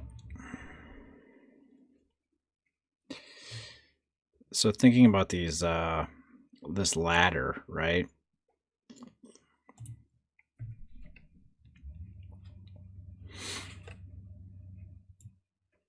Like when the screen scrolls from this screen, this room here, over to this one, if these ladders use different tiles, like at some point they're just going to go chunk, flip from one to the other. I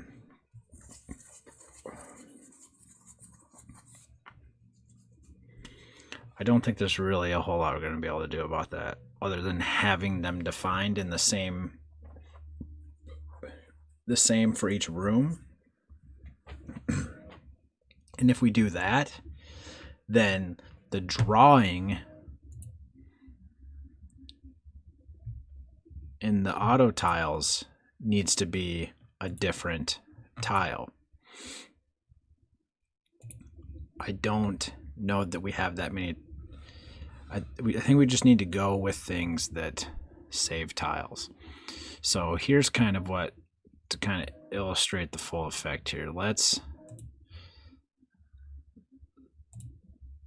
So save this, we'll export this.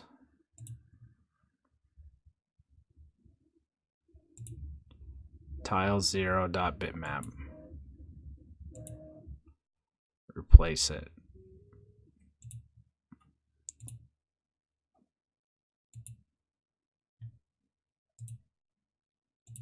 So it's not there.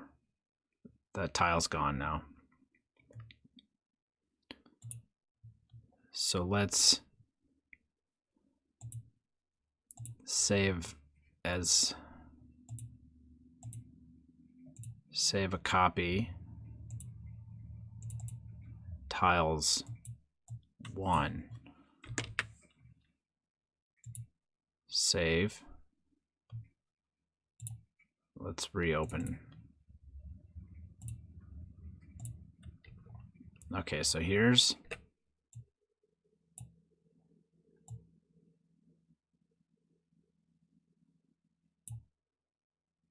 I want to put that one. Bye. I want to see this one first. Why does it do that to me? How are we doing, Sam with Lange, by the way? Thanks for stopping by. I don't know why I can't do that, but anyway, so this is 0. This is 0.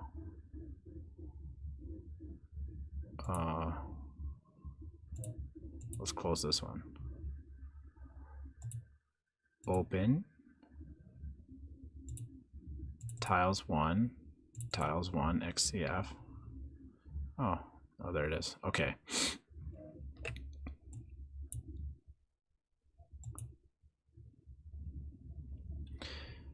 We can't seem to move things, but whatever. We'll deal with it. So here is view grid. Oh, that's not. It's probably a 10 pixel grid. What pixel artist or self-respecting artist uses decimal? Okay.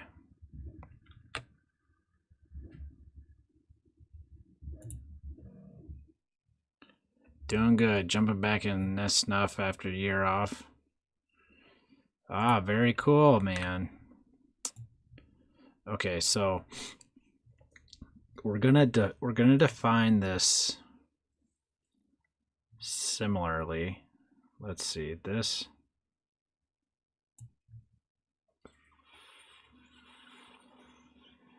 I need to see my grid. View.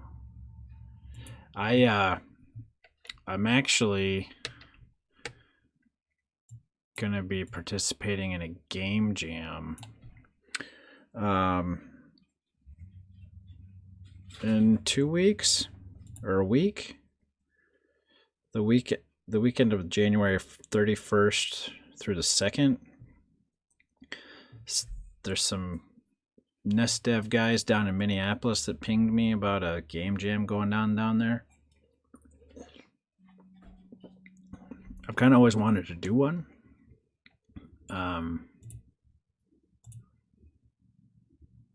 But doing one in like online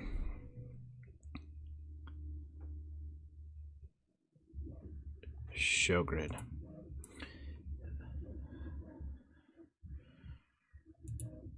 Oh yeah, I need to get into. I think we may end up using Python conversion scripts for the output. He remade Twin Dragons.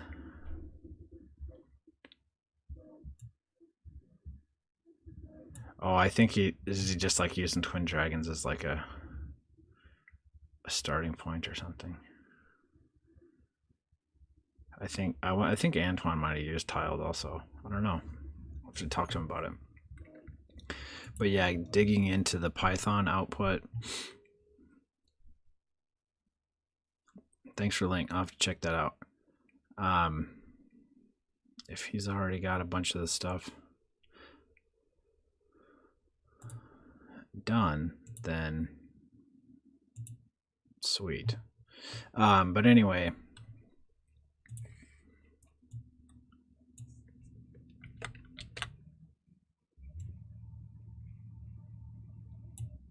yeah, I'm gonna this game jam, but it'd be in person, which I think would be fun. Sitting in the same room with people the wee hours of night and not deciding to go to bed early, quit. So that'll be fun. I'm pretty sure we're making an NES game, but we're gonna use C. Leverage the things with that. Okay, I don't know why. Oh, I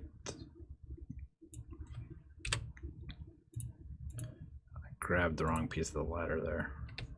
All right, I accidentally pasted it over the top.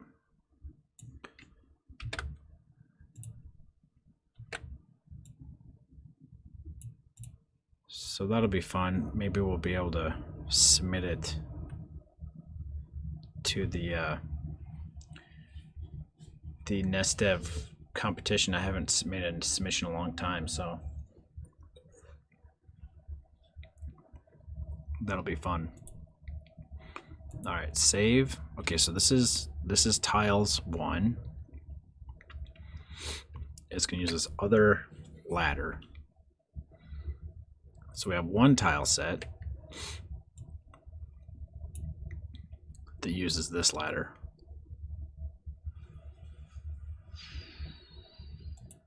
We have one tile set that uses this ladder.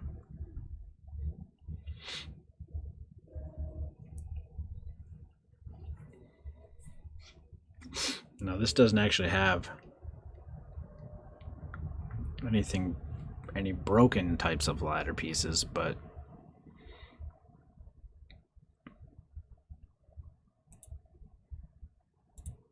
I think we can make this work. All right, so we'll export.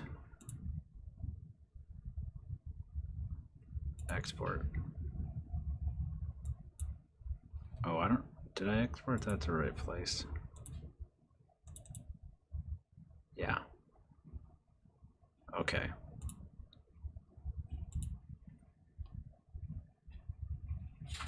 I want a new instance of tiled.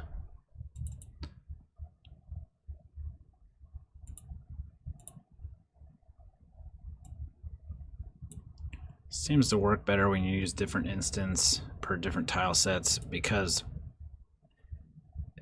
you don't have all of your tile sets visible in the same thing. So tiles 1, this one I kind of tinkered around with.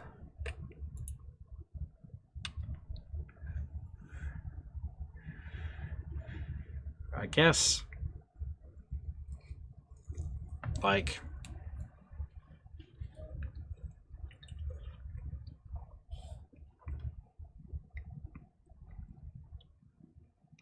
we want to be able to easily copy over the work that we did here. I don't have to redo all this, copy all this stuff.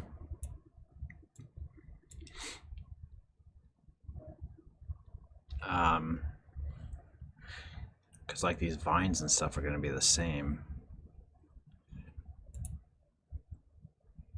So let's see if we can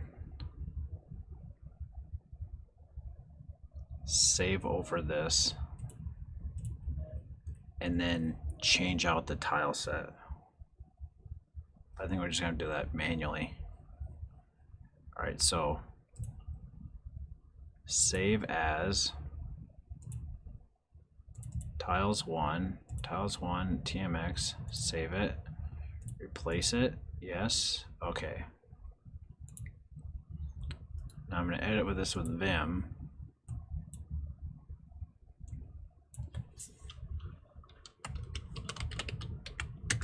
Instead of tiles 0, we're going to use tiles 1.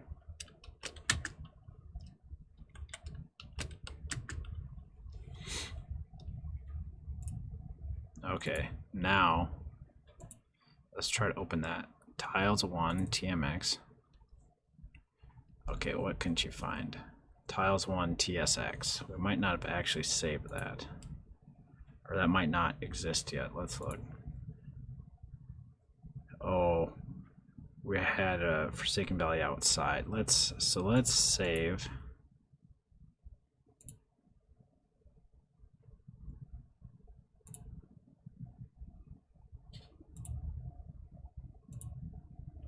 Tiles 0.tsx. Save as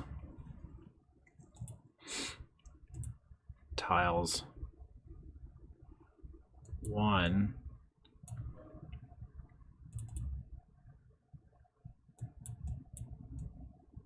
TSX. Save it. Okay, now this is actually going to use this one.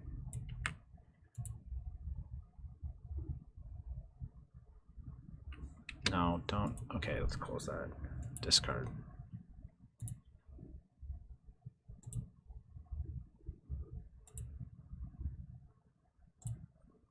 Tiles 1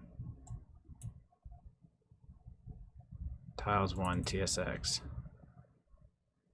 Okay.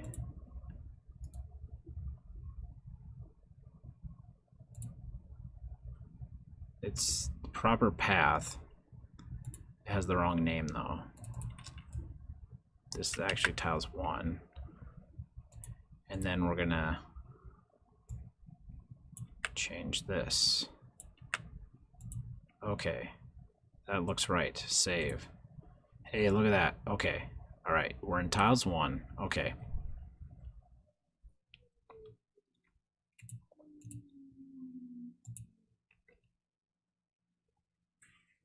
So we need to redefine all these. The input's the same, it's the output that we're going to change.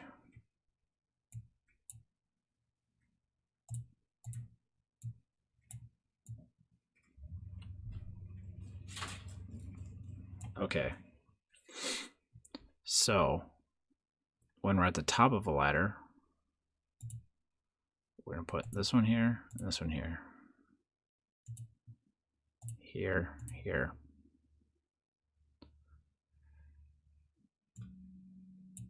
And then this one's going to have to be underneath it.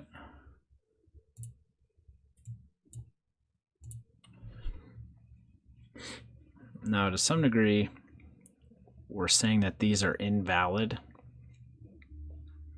They don't have a tile defined for them in this tile set. We can leave them there.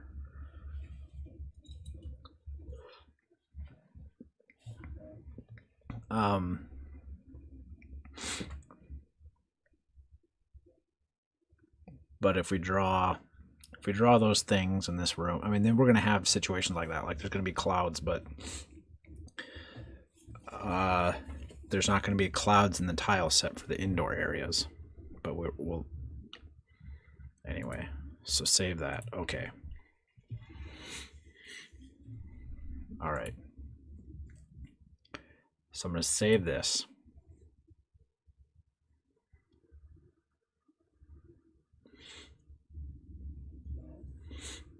I'm going to load a world in a world. Neighbors only. Okay, so we're going to go to this room here. The room next door. Now, tiled seems to crash when you do this. So it's best to unload the world. Only view this one.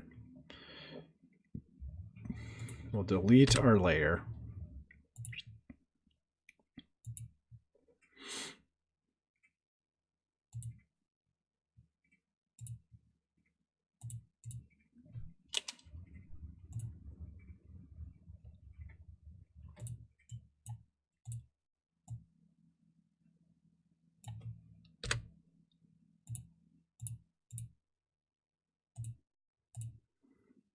Okay.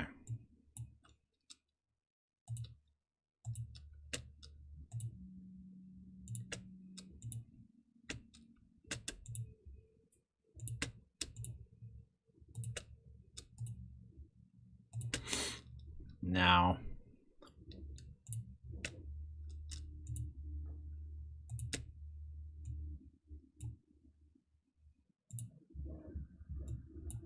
this room is going to have a different type of ladder.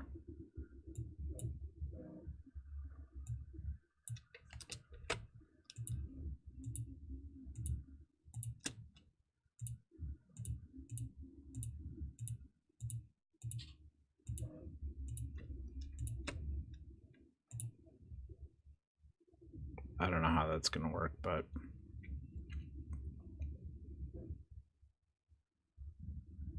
so we'll save this. Now here's what we have to do.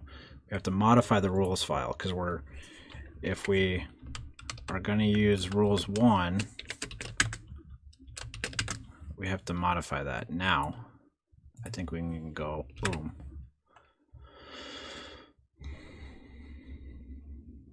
That mostly worked. Some of our rules are not fully defined here, I guess. What happened?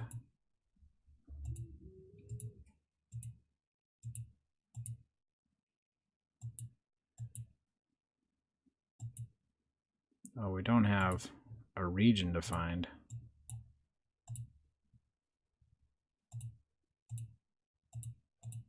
For this for some reason.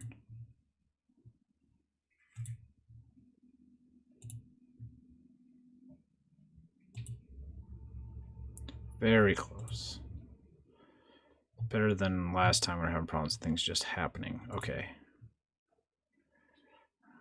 Too many things going on at the same time.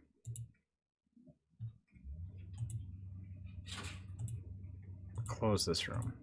Save. There we go.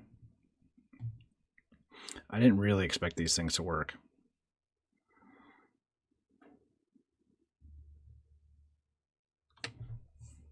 I guess. How could we get them to work?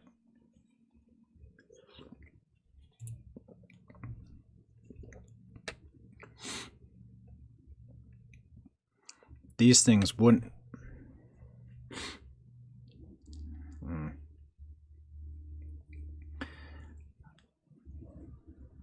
I don't know. I don't know if I really want to deal with that right now. It is a potential problem.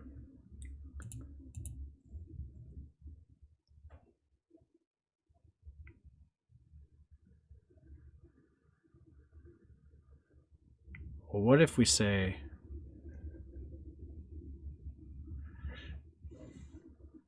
we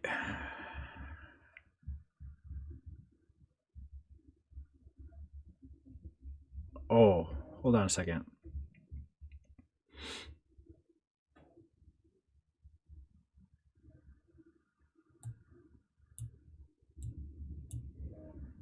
They're a bit abstract to me as well. So I'll give you like a quick thing of what I understand.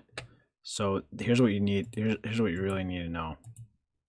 It's really just a search and replace, but the area that you're searching has to be defined in regions. So these things, if they're not touching, then that's a separate region.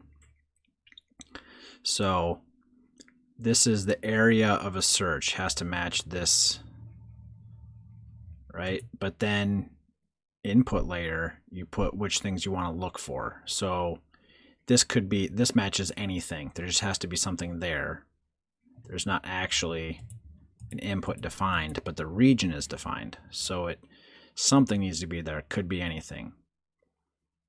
So with that input match, then generate output. You don't, but it doesn't have to. Your output could be smaller than your input.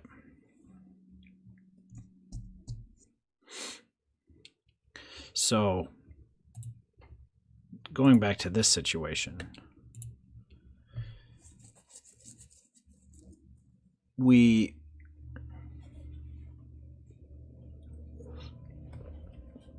mean, part of the thing is like, one of the solutions to this is just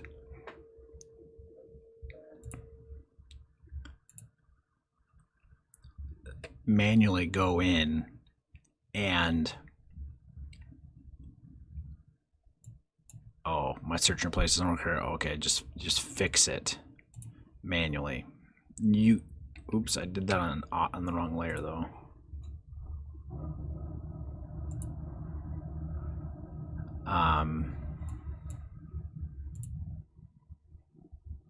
For these complicated things, that might be one of the easiest ways to do it. I don't know. The other thing would be is this boundary, but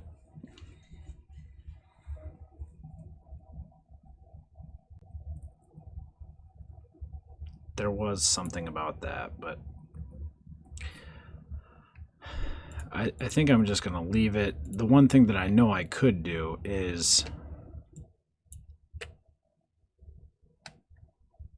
so at the end here, I could put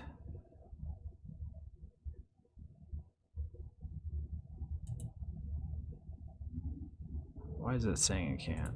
I think we fixed that.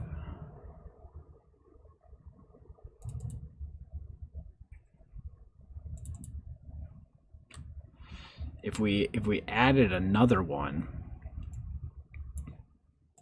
region down here, or no, this one should hit the first one.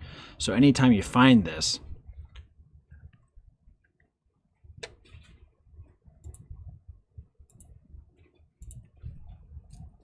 right, so this one will hit first, and then these other things will replace. So it'll put this one by default. Save this.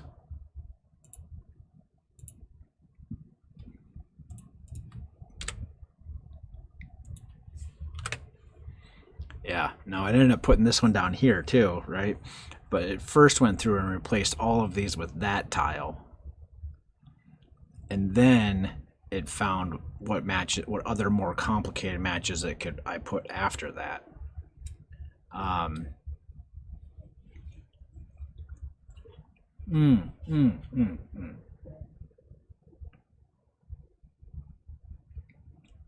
think I've got it. I think I've got it. Do it like this. So we can go ahead and leave that one first. That's fine. Like this. Now here's the thing that drives me crazy though is I guess I have to copy paste these things over to the other map. But watch this. So we say, so if there's a vine to the left or to the right, then we want to put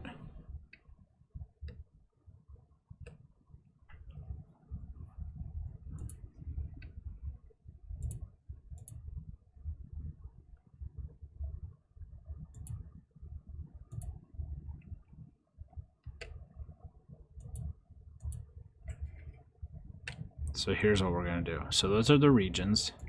Input will be vine, vine, vine, vine, vine, vine, vine, vine. Output.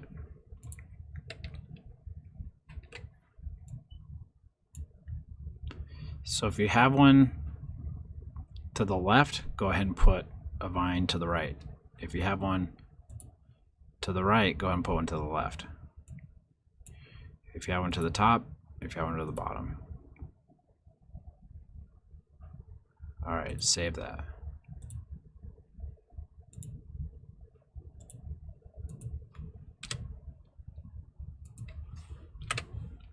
Boom. There we go. That's how it's done. Yeah. So these dumb rules will hit first.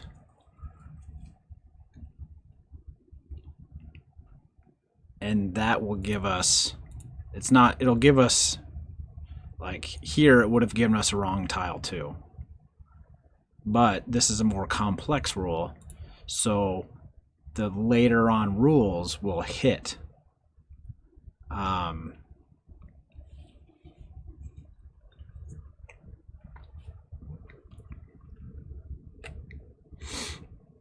So I guess now we have to copy that over to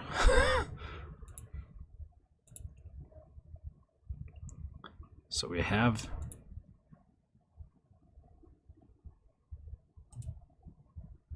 I have this open twice? Tiles 1 TMX, tiles 1 TMX. Let's close this. Discard. Close this. Yep, exactly. Which is why, and I thought it was the other way around, that the first rule that hit stuck, but it's the other way around. It's the last rule.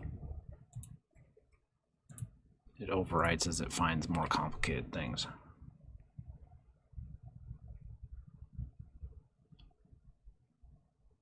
Oh, but our bricks on the left are working, but not on the right. Somehow we broke that.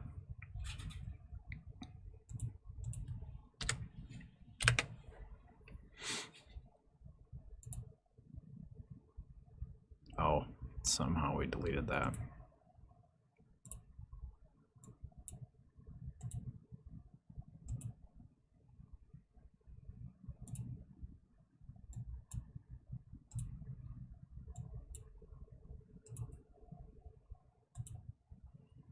Okay.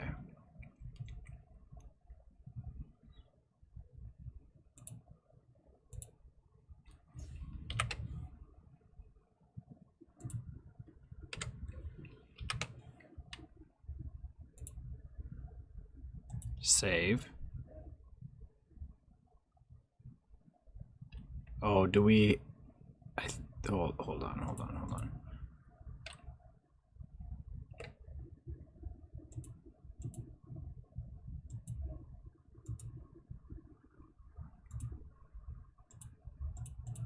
Let's erase these. Put our dumb rule first. Oh, I have the wrong tile here. That's what's going on.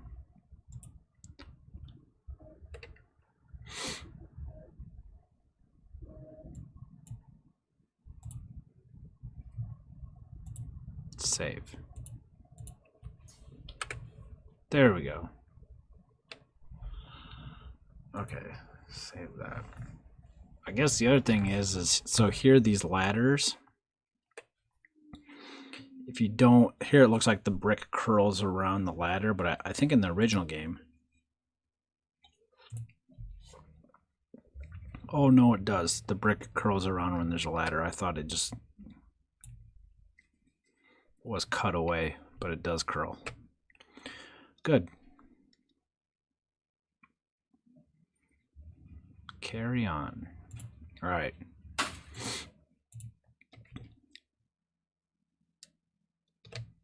So save this. Open file. This is where we had tiles 0.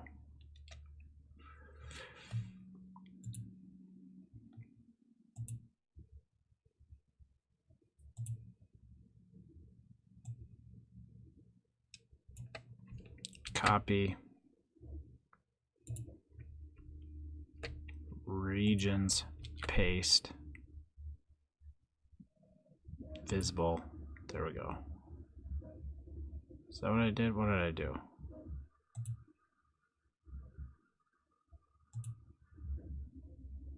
How many blocks is there's 4 between the ladder and there. So like that. Input layer. The selection already there. Input layer, paste.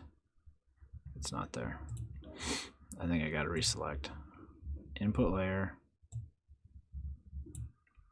copy, paste, and then output layer, copy, output, paste.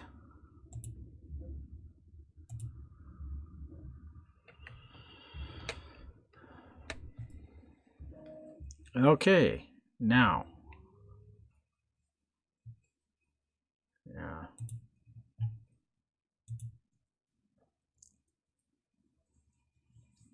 Sorry about the frame drop, which I don't know what else to do.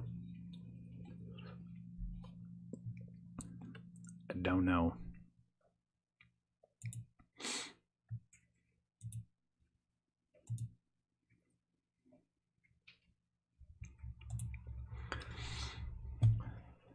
This is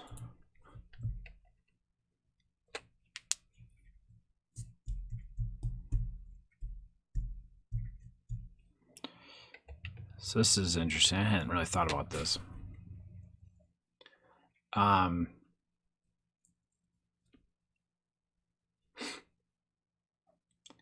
I'm thinking we're gonna have one tile set as the indoor Forsaken Valley tile set. So there's like this drywall. There'll also be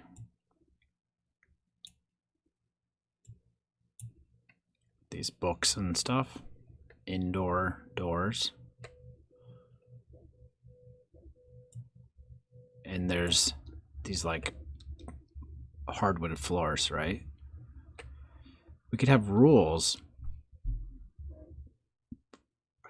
to where the tops of brick floors, it'll just automatically draw those hardwood floors. But then when we're outdoors, look at what the bricks look like. It's these like these little ball and stone marble floors.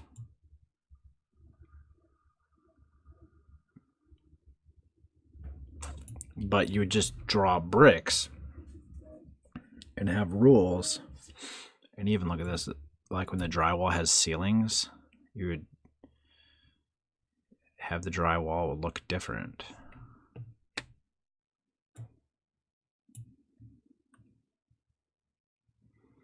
takes a while to like set up all these rules, but I think it'll pay off. I take a really long time to hand detail each room afterwards. If the rules that we're setting up get used on a handful of times, I think it's worthwhile. Yeah. Yeah, there's a really good video. Let me see if I can.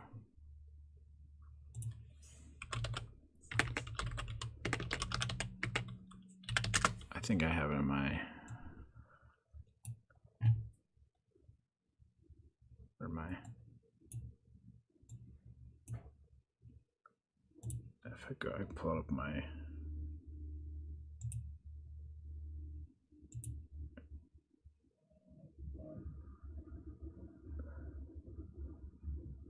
Somewhere. Oh my! I think I can see liked videos. Nope.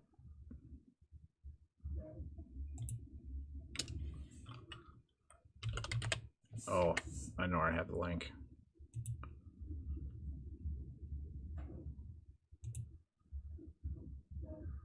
It's by Adam. He's always streaming his game development here on Twitch as well.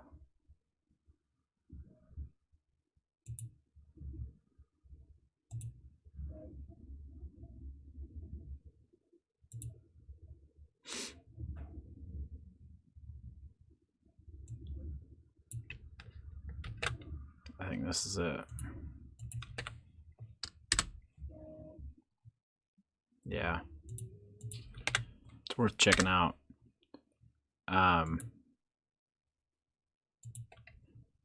But he's got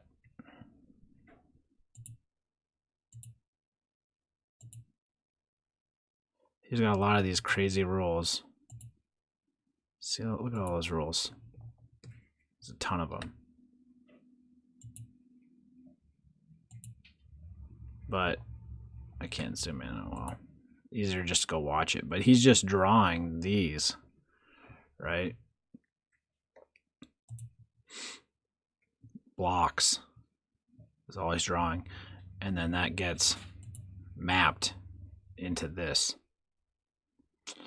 So it's like, yeah, it takes a bit to wrap your head around. He explains it pretty well. There's a handful of other videos that are good to like get you started, but setting up complex rules to intelligently do these things is pretty slick.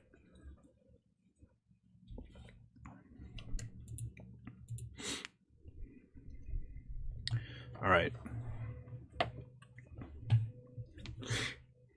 So the idea is we have these different tile sets, these different rules, which allows us to, one tile set, the ladders look like this. There's some bendy ones. There's some not bendy ones. Another one looks like this, right? The top ladder is dependent on the other one. Now, if you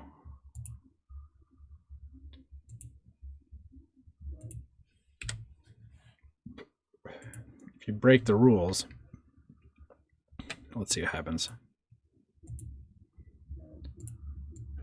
Let's draw.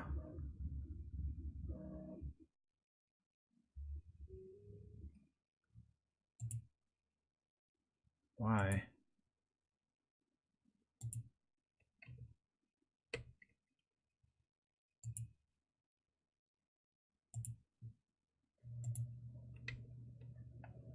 There's the wrong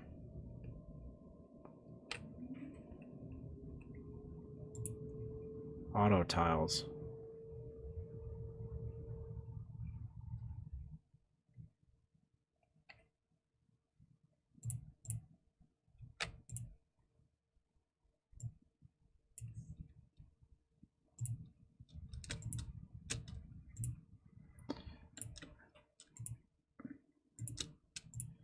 it is quite a pain when the tile set changes, but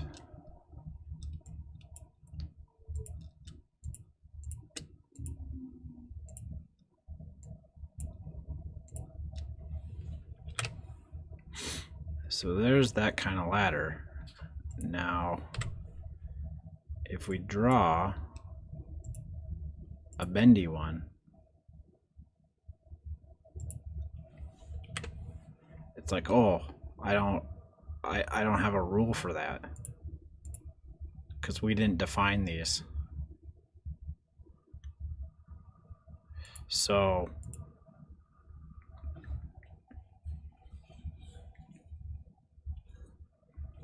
I don't think we want to, because those tiles just aren't present in this rule set, in this tile set. So we have different rules for different tile sets.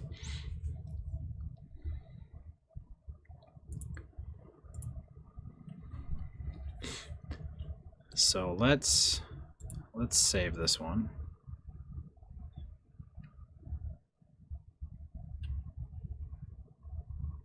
Let's go back to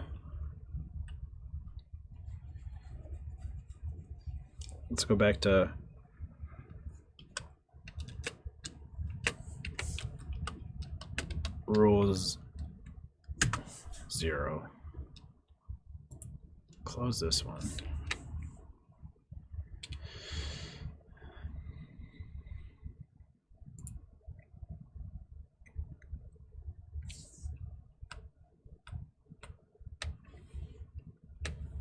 Oops. Let's edit that, save it, close it. You could have different tile sets for different seasons.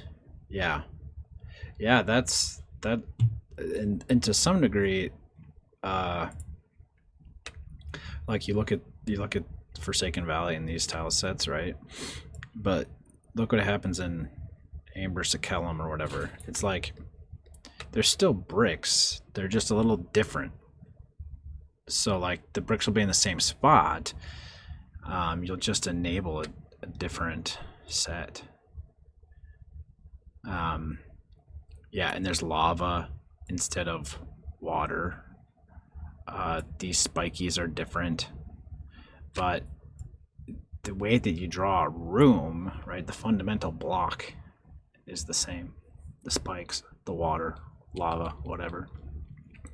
So yeah, you could do the same type of thing with like seasons, like you're saying. Now, like how these rooms are like structured with pillars and stuff, like you'd have to actually have some pillar that you draw, I guess. Like there is a way that you can have like random things happen. Like we could have the broken bricks be random, but from what I've seen of that, it's a bit complicated because you have to like make 10 different rules, and then one of those 10 things happens, or 10 different output layers, and then it selects one of those layers. So if you wanted like a 10% chance of happening, you have 10 layers where it doesn't change, and then one where it does. It sounds like a lot of editing, where it's easier just to sprinkle in some broken bricks. There might be a more intelligent way of those random tiles, but you know, you have pillars defined in this tile set but not in the other one. So these are brown here, these are like silver and blue. So anyway,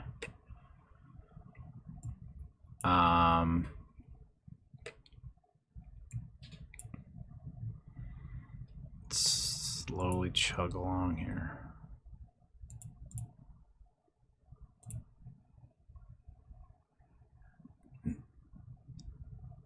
This stuff I'm curious about too.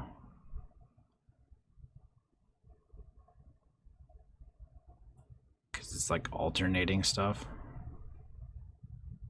Vertically alternating, no overlap. This I need to wrap my head around too.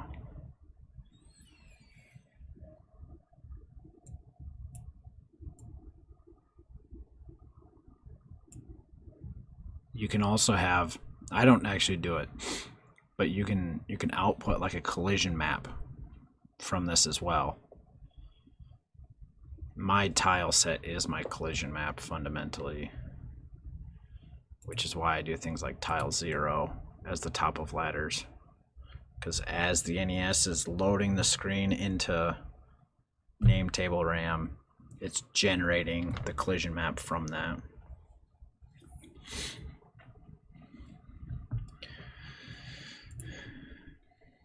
Anyway, so let's go back to room 00.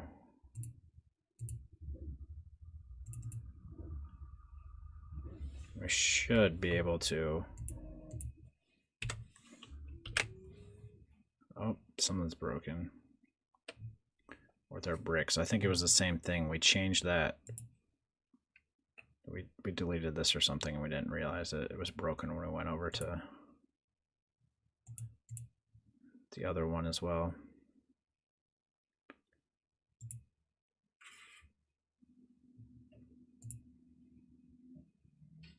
Why is tiles 1 in use in this map? This is tile 0. Oh, yeah, because we copy pasted it over.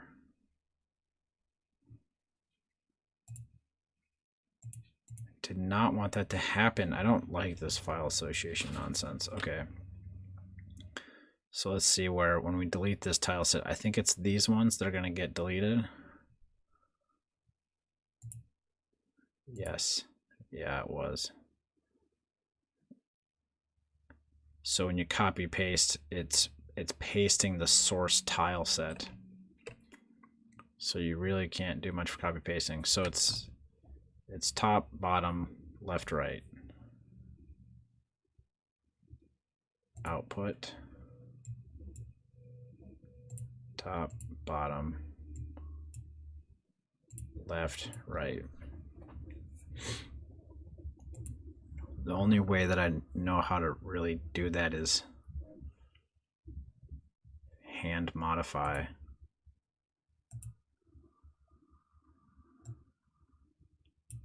The TMX file.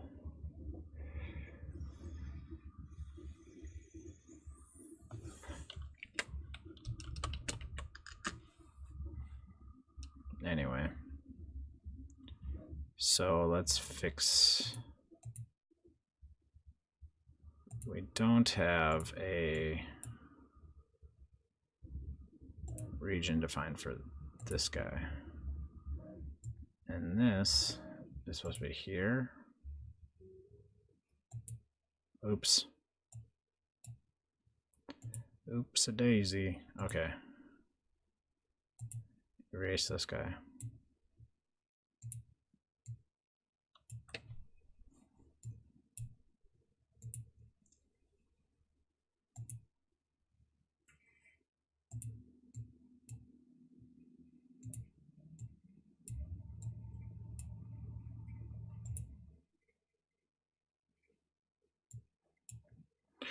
You have to be very careful. If you don't understand like what exactly is going on when you're doing this stuff, it's completely broke.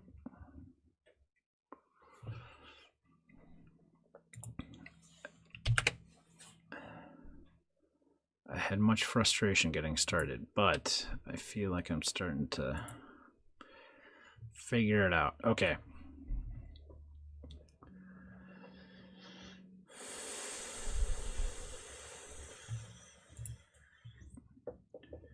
So I want to draw more of these indoor areas. I think this indoor tile set's one of the easiest ones. And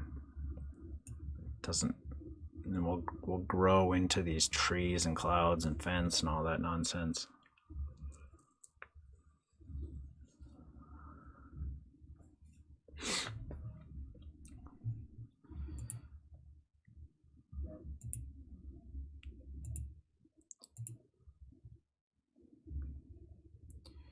So let's have, we need some sort of like background.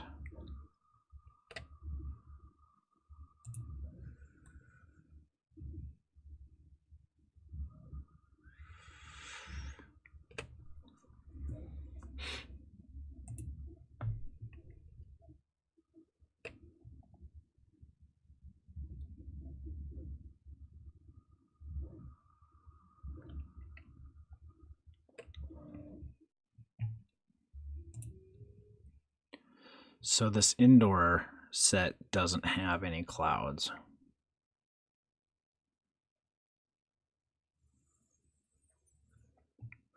So we can put, it's passable, so we can put drywall there.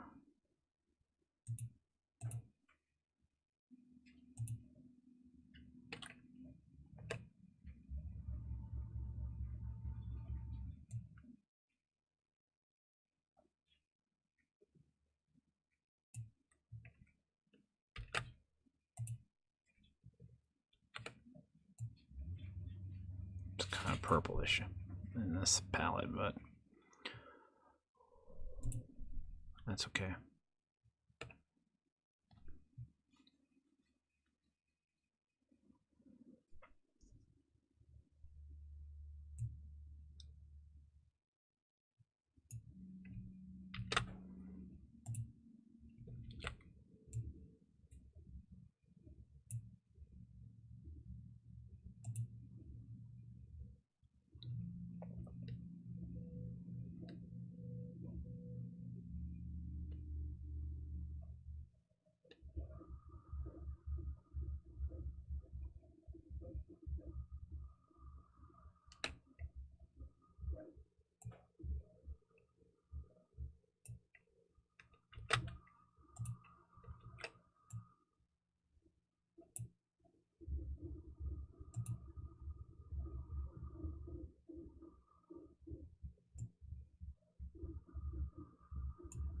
So we can condense this tile set. This is duplicate tile, and then use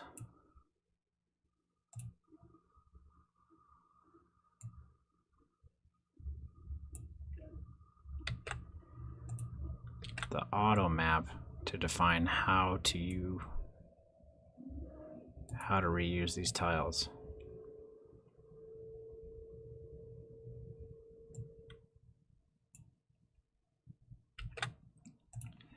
I'm not really sure how many of these are going to be able to stick around, but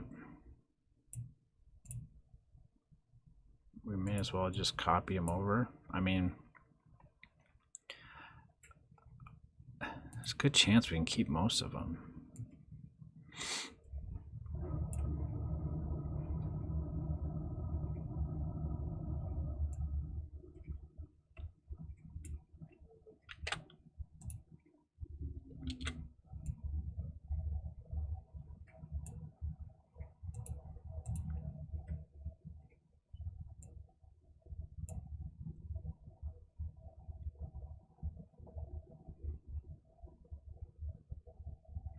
So I'm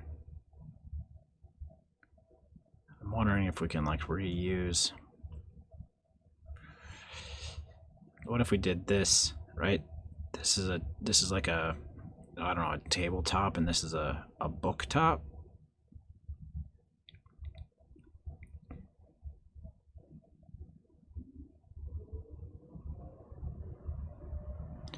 But if we change where this line, where this split is, then we could use the tabletop for both of them. Here, the top of the bookshelf happens just above, and here it happens just below. But the way these books are structured, the shelf, so this is the more universal solution. Yeah, it's fun. This part of the, I had a hard time envisioning this for a long time, but like now I'm starting to see it. It's like, oh, yeah. Getting around how to draw these things in tiled. I really wanted to use tile, but getting over that, figuring out how to do it was...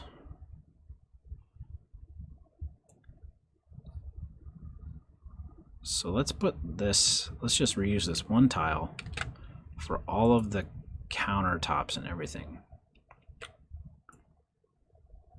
Right, so this table, right? I mean, we could have 3 different ones. I don't think it's gonna really matter though.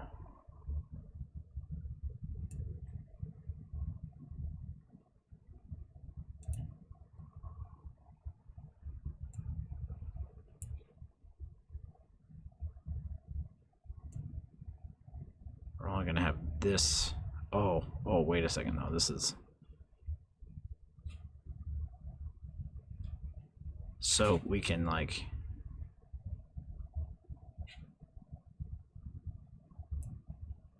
reuse some of these. Let's use this. Copy. Oops, I don't have enough.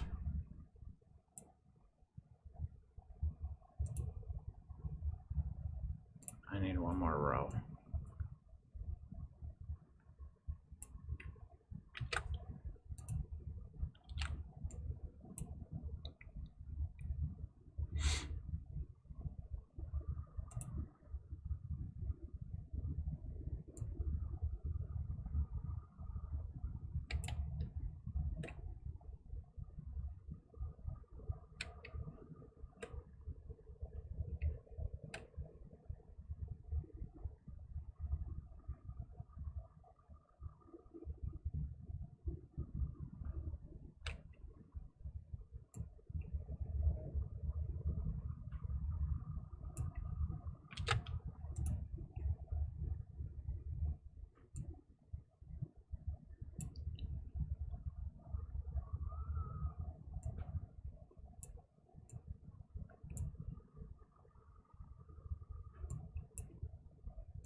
I don't know. We may not really have to condense this that much.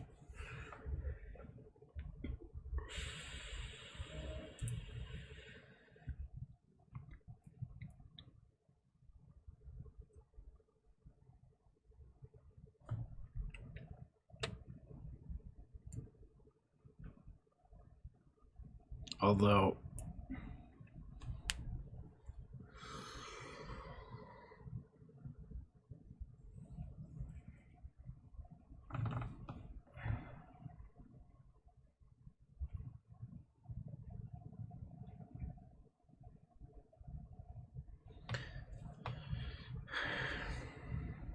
Here's... I remember having this thought a year ago.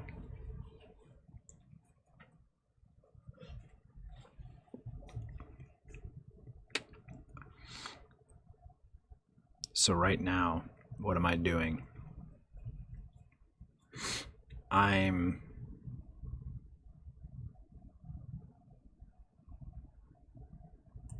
defining one tile set where these tiles are shelves and doors and stuff like that. I'm defining another tile set where it's sky.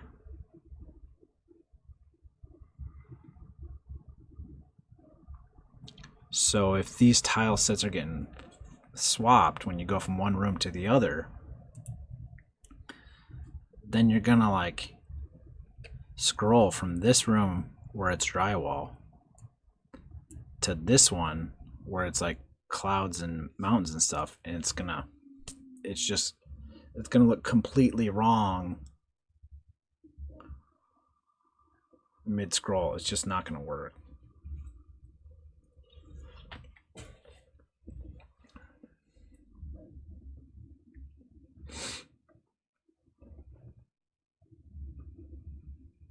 It will work. It will work in places where the screen blacks out from one to the other. Yeah, during the transition phase, exactly.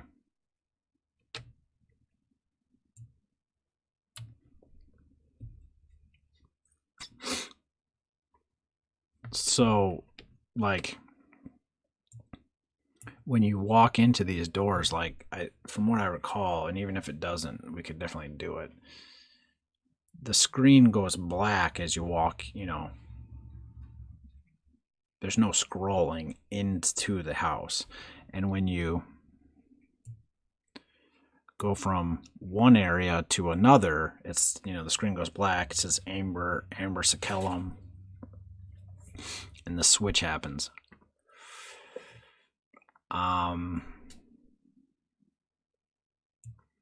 But rooms that you want to scroll between, those tile sets need to be somewhat fluid from one to the other.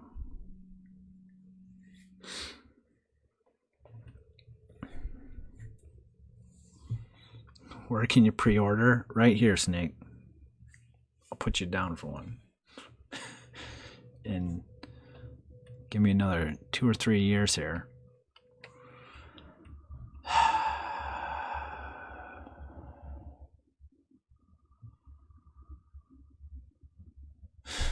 Pre-ordering an illegal ROM download.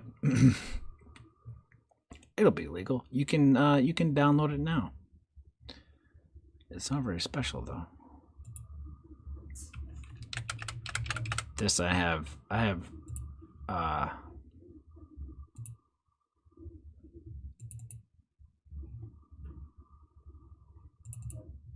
these builds publicly released.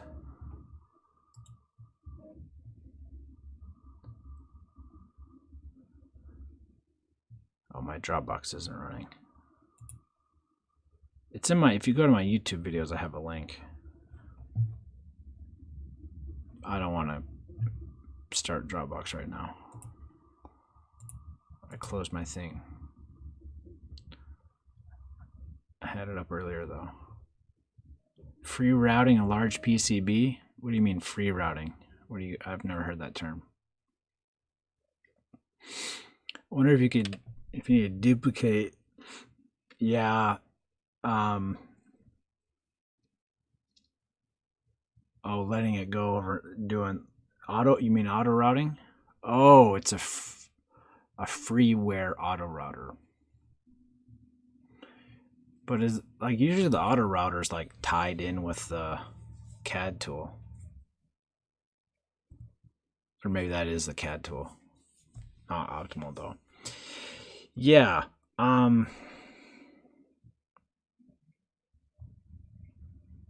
KiCad doesn't have an auto router, but it's so free route like plugs into KiCad or something. That's great. I use Design Spark, which is not. If I were to start all over, I'd probably go KiCad. That's interesting. I'm surprised KiCad doesn't have auto routing. Personally, I haven't used auto routing for a very long time, but I'm surprised KiCad doesn't have auto routing at all.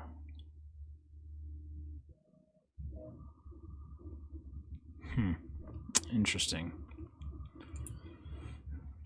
Yeah, so these tile sets need to be, so I think some of these things that we want to do will be possible.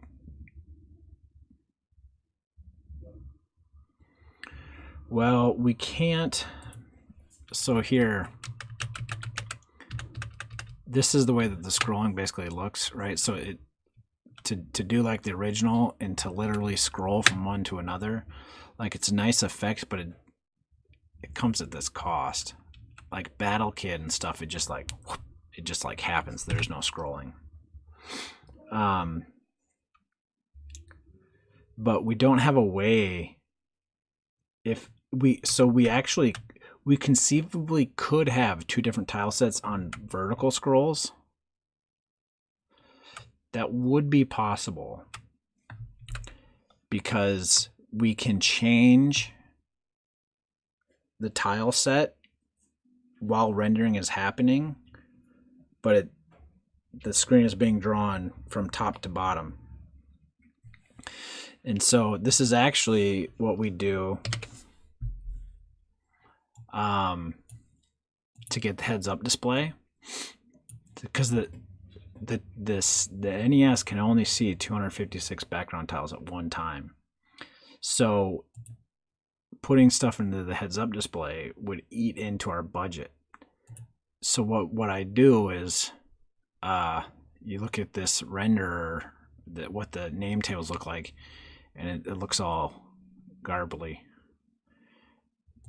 But why it doesn't look like that way here is because if I go to bank 0, so here's my tile set 0, and this is where I have these.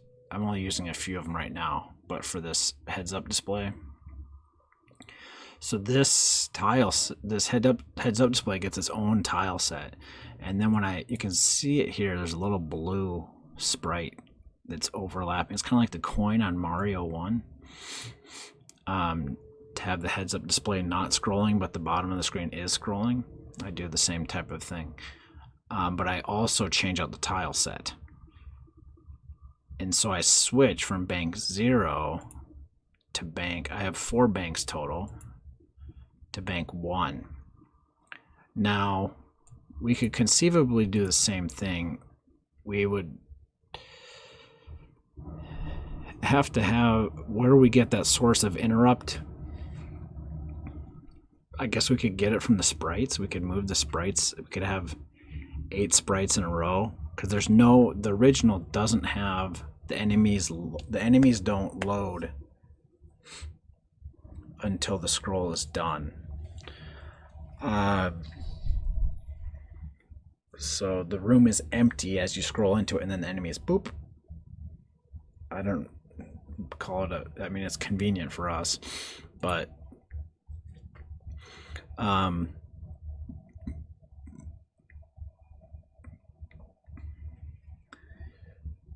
we could have different tile sets vertically, but the thing is horizontally we can't, because we'd have to change the tile set every single scan line, and with basic hardware we just don't have that feature.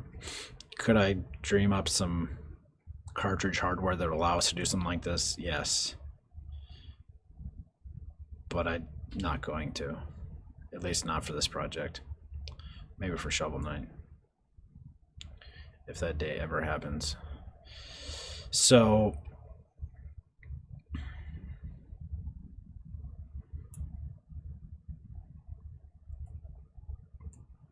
to some degree, like if we want to cleanly scroll from here to here without having lots of glitching, yeah, I am working on a special project using on MMC, but for this I just really want to use something basic.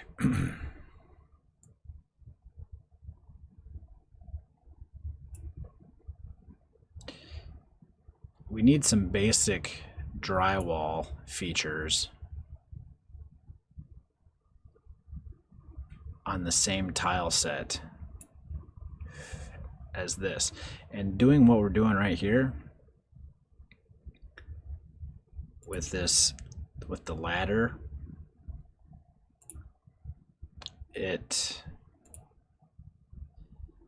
scrolling between those two screens, the ladder is going to change. So I don't know if I really like that. But we could have all the ladders straightened out, and then I don't know. Maybe we just don't have bent ladders, or we try to fit both these types of ladders in the same screen. These Forsaken Valley is the one that really pushes things to the limits of the tile set.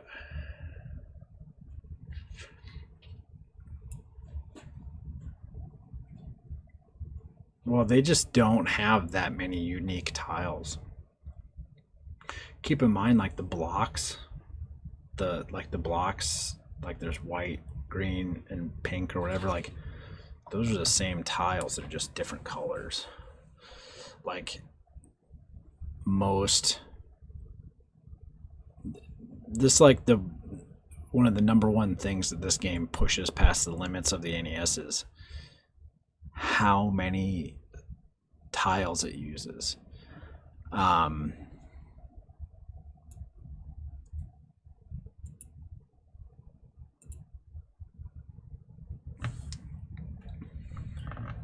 To some degree,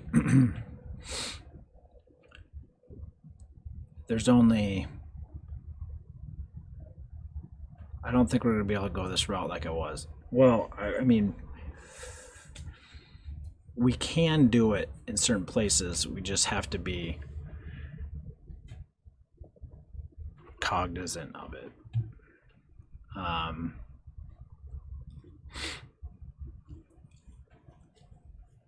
Right now, as I have it, I've got a pretty well-defined tile set.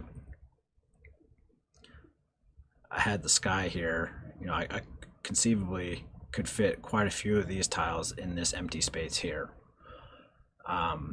There's two different types of dirt.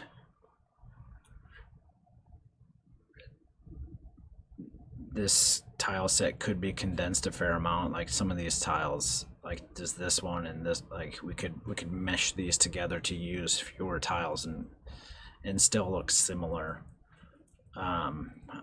People wouldn't really notice, but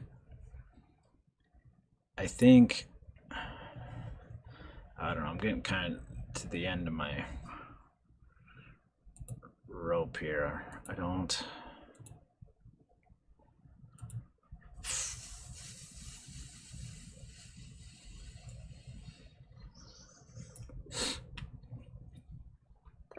for the most part, we need to fit Forsaken Valley in one tiled set. We can do certain things where, like, you can't scroll from someplace with drywall into someplace with a building outside. Like, we could conceivably set up rules like that where if there is these outdoor buildings, there's certain things can't be there. But even here, where's that transition? This is actually two different. There's a transition here where the screen goes black. So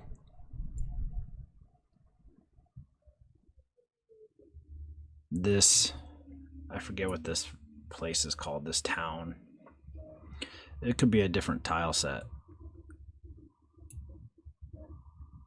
And I forget how. Oh, Zoe floats her block over here, but you have this one transition room.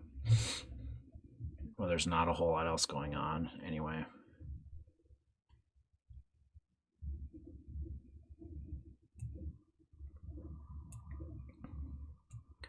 We could have tile sets swap out, but we'd like have these rules of how many things can change from one screen to the next. Has to use like maybe you can go from tile set 0 to 1 and from 1 to 2, but not from 2 to 0. Something like that. I don't know. Well, really 0 is our heads up display, so it'd be tile set. We have 3 tile sets per. We have 1 for the heads up display, and then we have 3 other tile sets. So we need to be able to scroll between those 3 tile sets, or we have some rule like maybe this water isn't always visible. I don't know. You can't scroll from somewhere where there's water to somewhere there's clouds or something. I don't know. Or this underground tile set. I don't know, but I think we're just gonna have to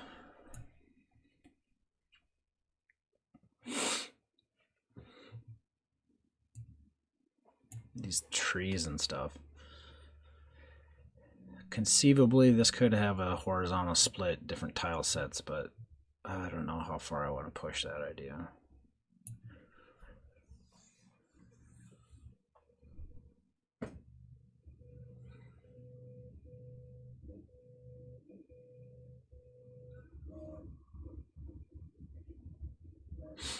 I guess I could change my collision map to where tile 0 or tile 1 in the top left was a ladder top, and that would allow us to have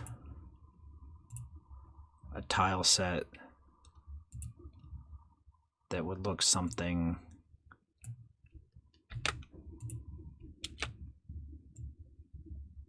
like this.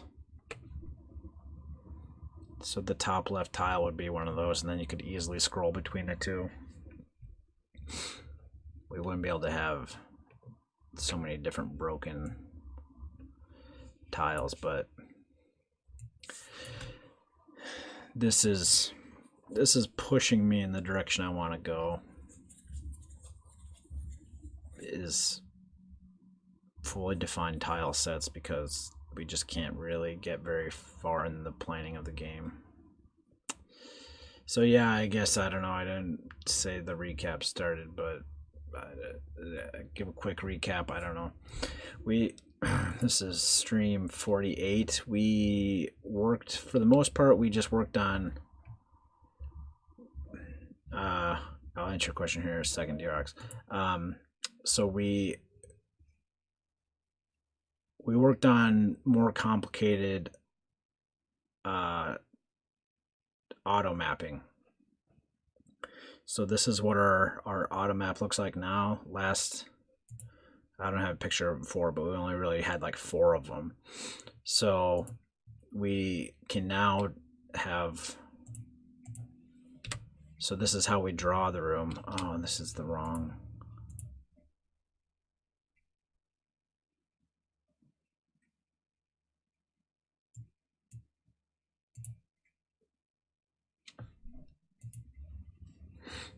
This is, oh, we were copy pasting from the wrong thing. Yeah.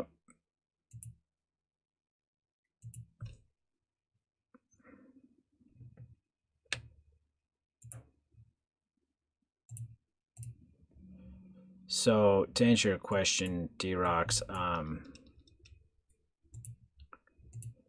the hardware that we're planning to use has 32 kbytes of CHR-RAM. Hey, Null Not Void dropping with us a raid. How we doing? Kind of wrapping up here. Maybe you guys give me some steam here. So I'll do my recap here, and whether or not we keep going, we'll see. You'll guys see what I'm doing here. So, we've got 4 tile sets total, D-Rox. Hey Nexus, thanks for stopping by. Thanks for joining us with the raid here. We're using 1 tile set. So we're making an NES game, a port. Where'd our thing go? Here we go.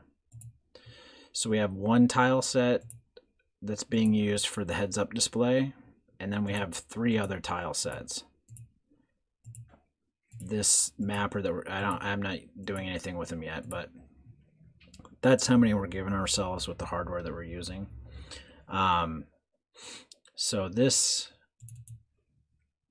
I don't know how quickly Steam will boot up here, but Alwa's Awakening is a complete game. It's already done. It's been released for a couple years. It's on Switch, PS4, maybe Xbox. I don't remember. But they made, so some guys in Sweden made this game, Elden Pixels.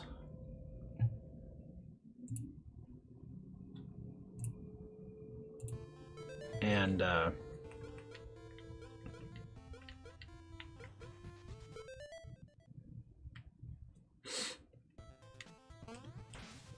so the game's already done. We're just porting it to the NES.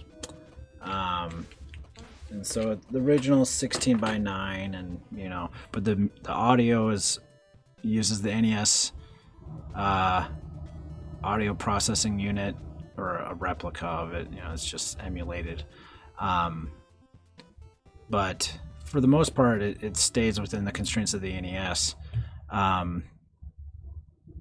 we've got to get to 4:3 aspect ratio, of course.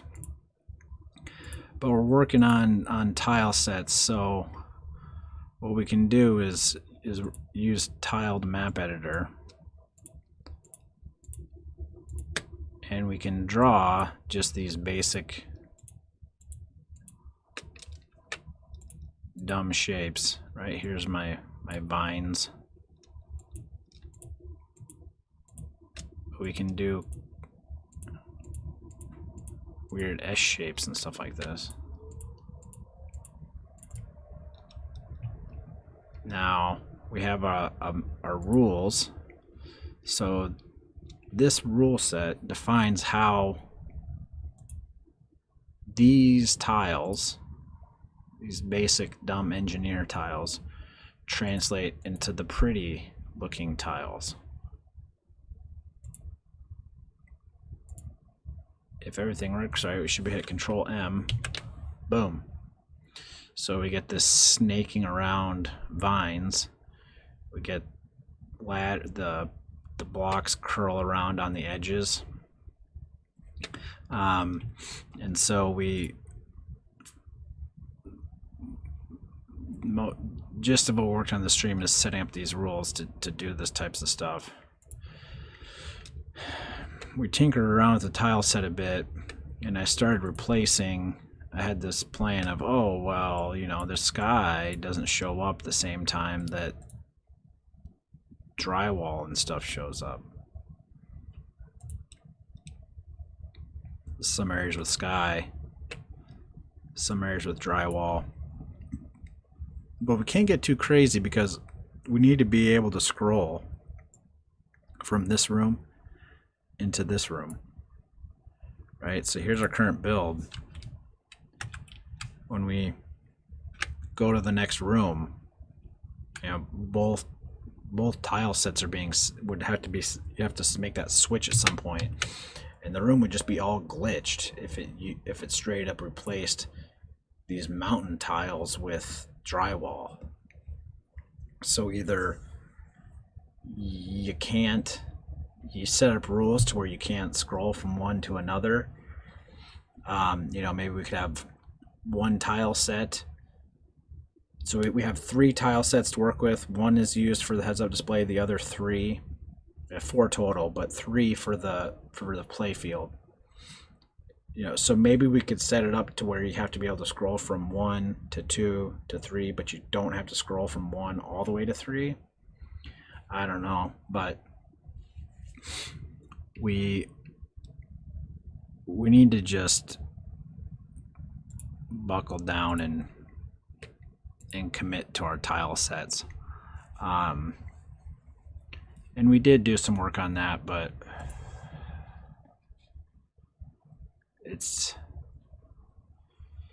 yeah, we gotta keep working on it. Alwa's Awakening really pushes past what the NES can do in terms of tiles available all at the same time.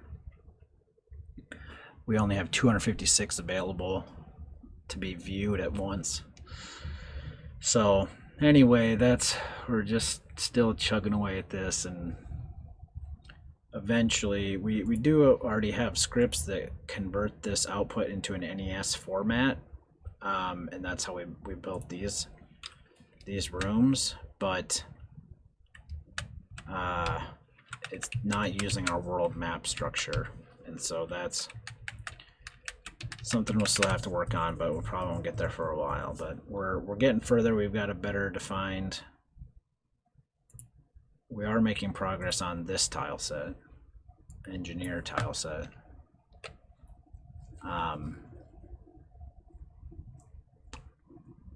Yeah, so we'll just keep working on that.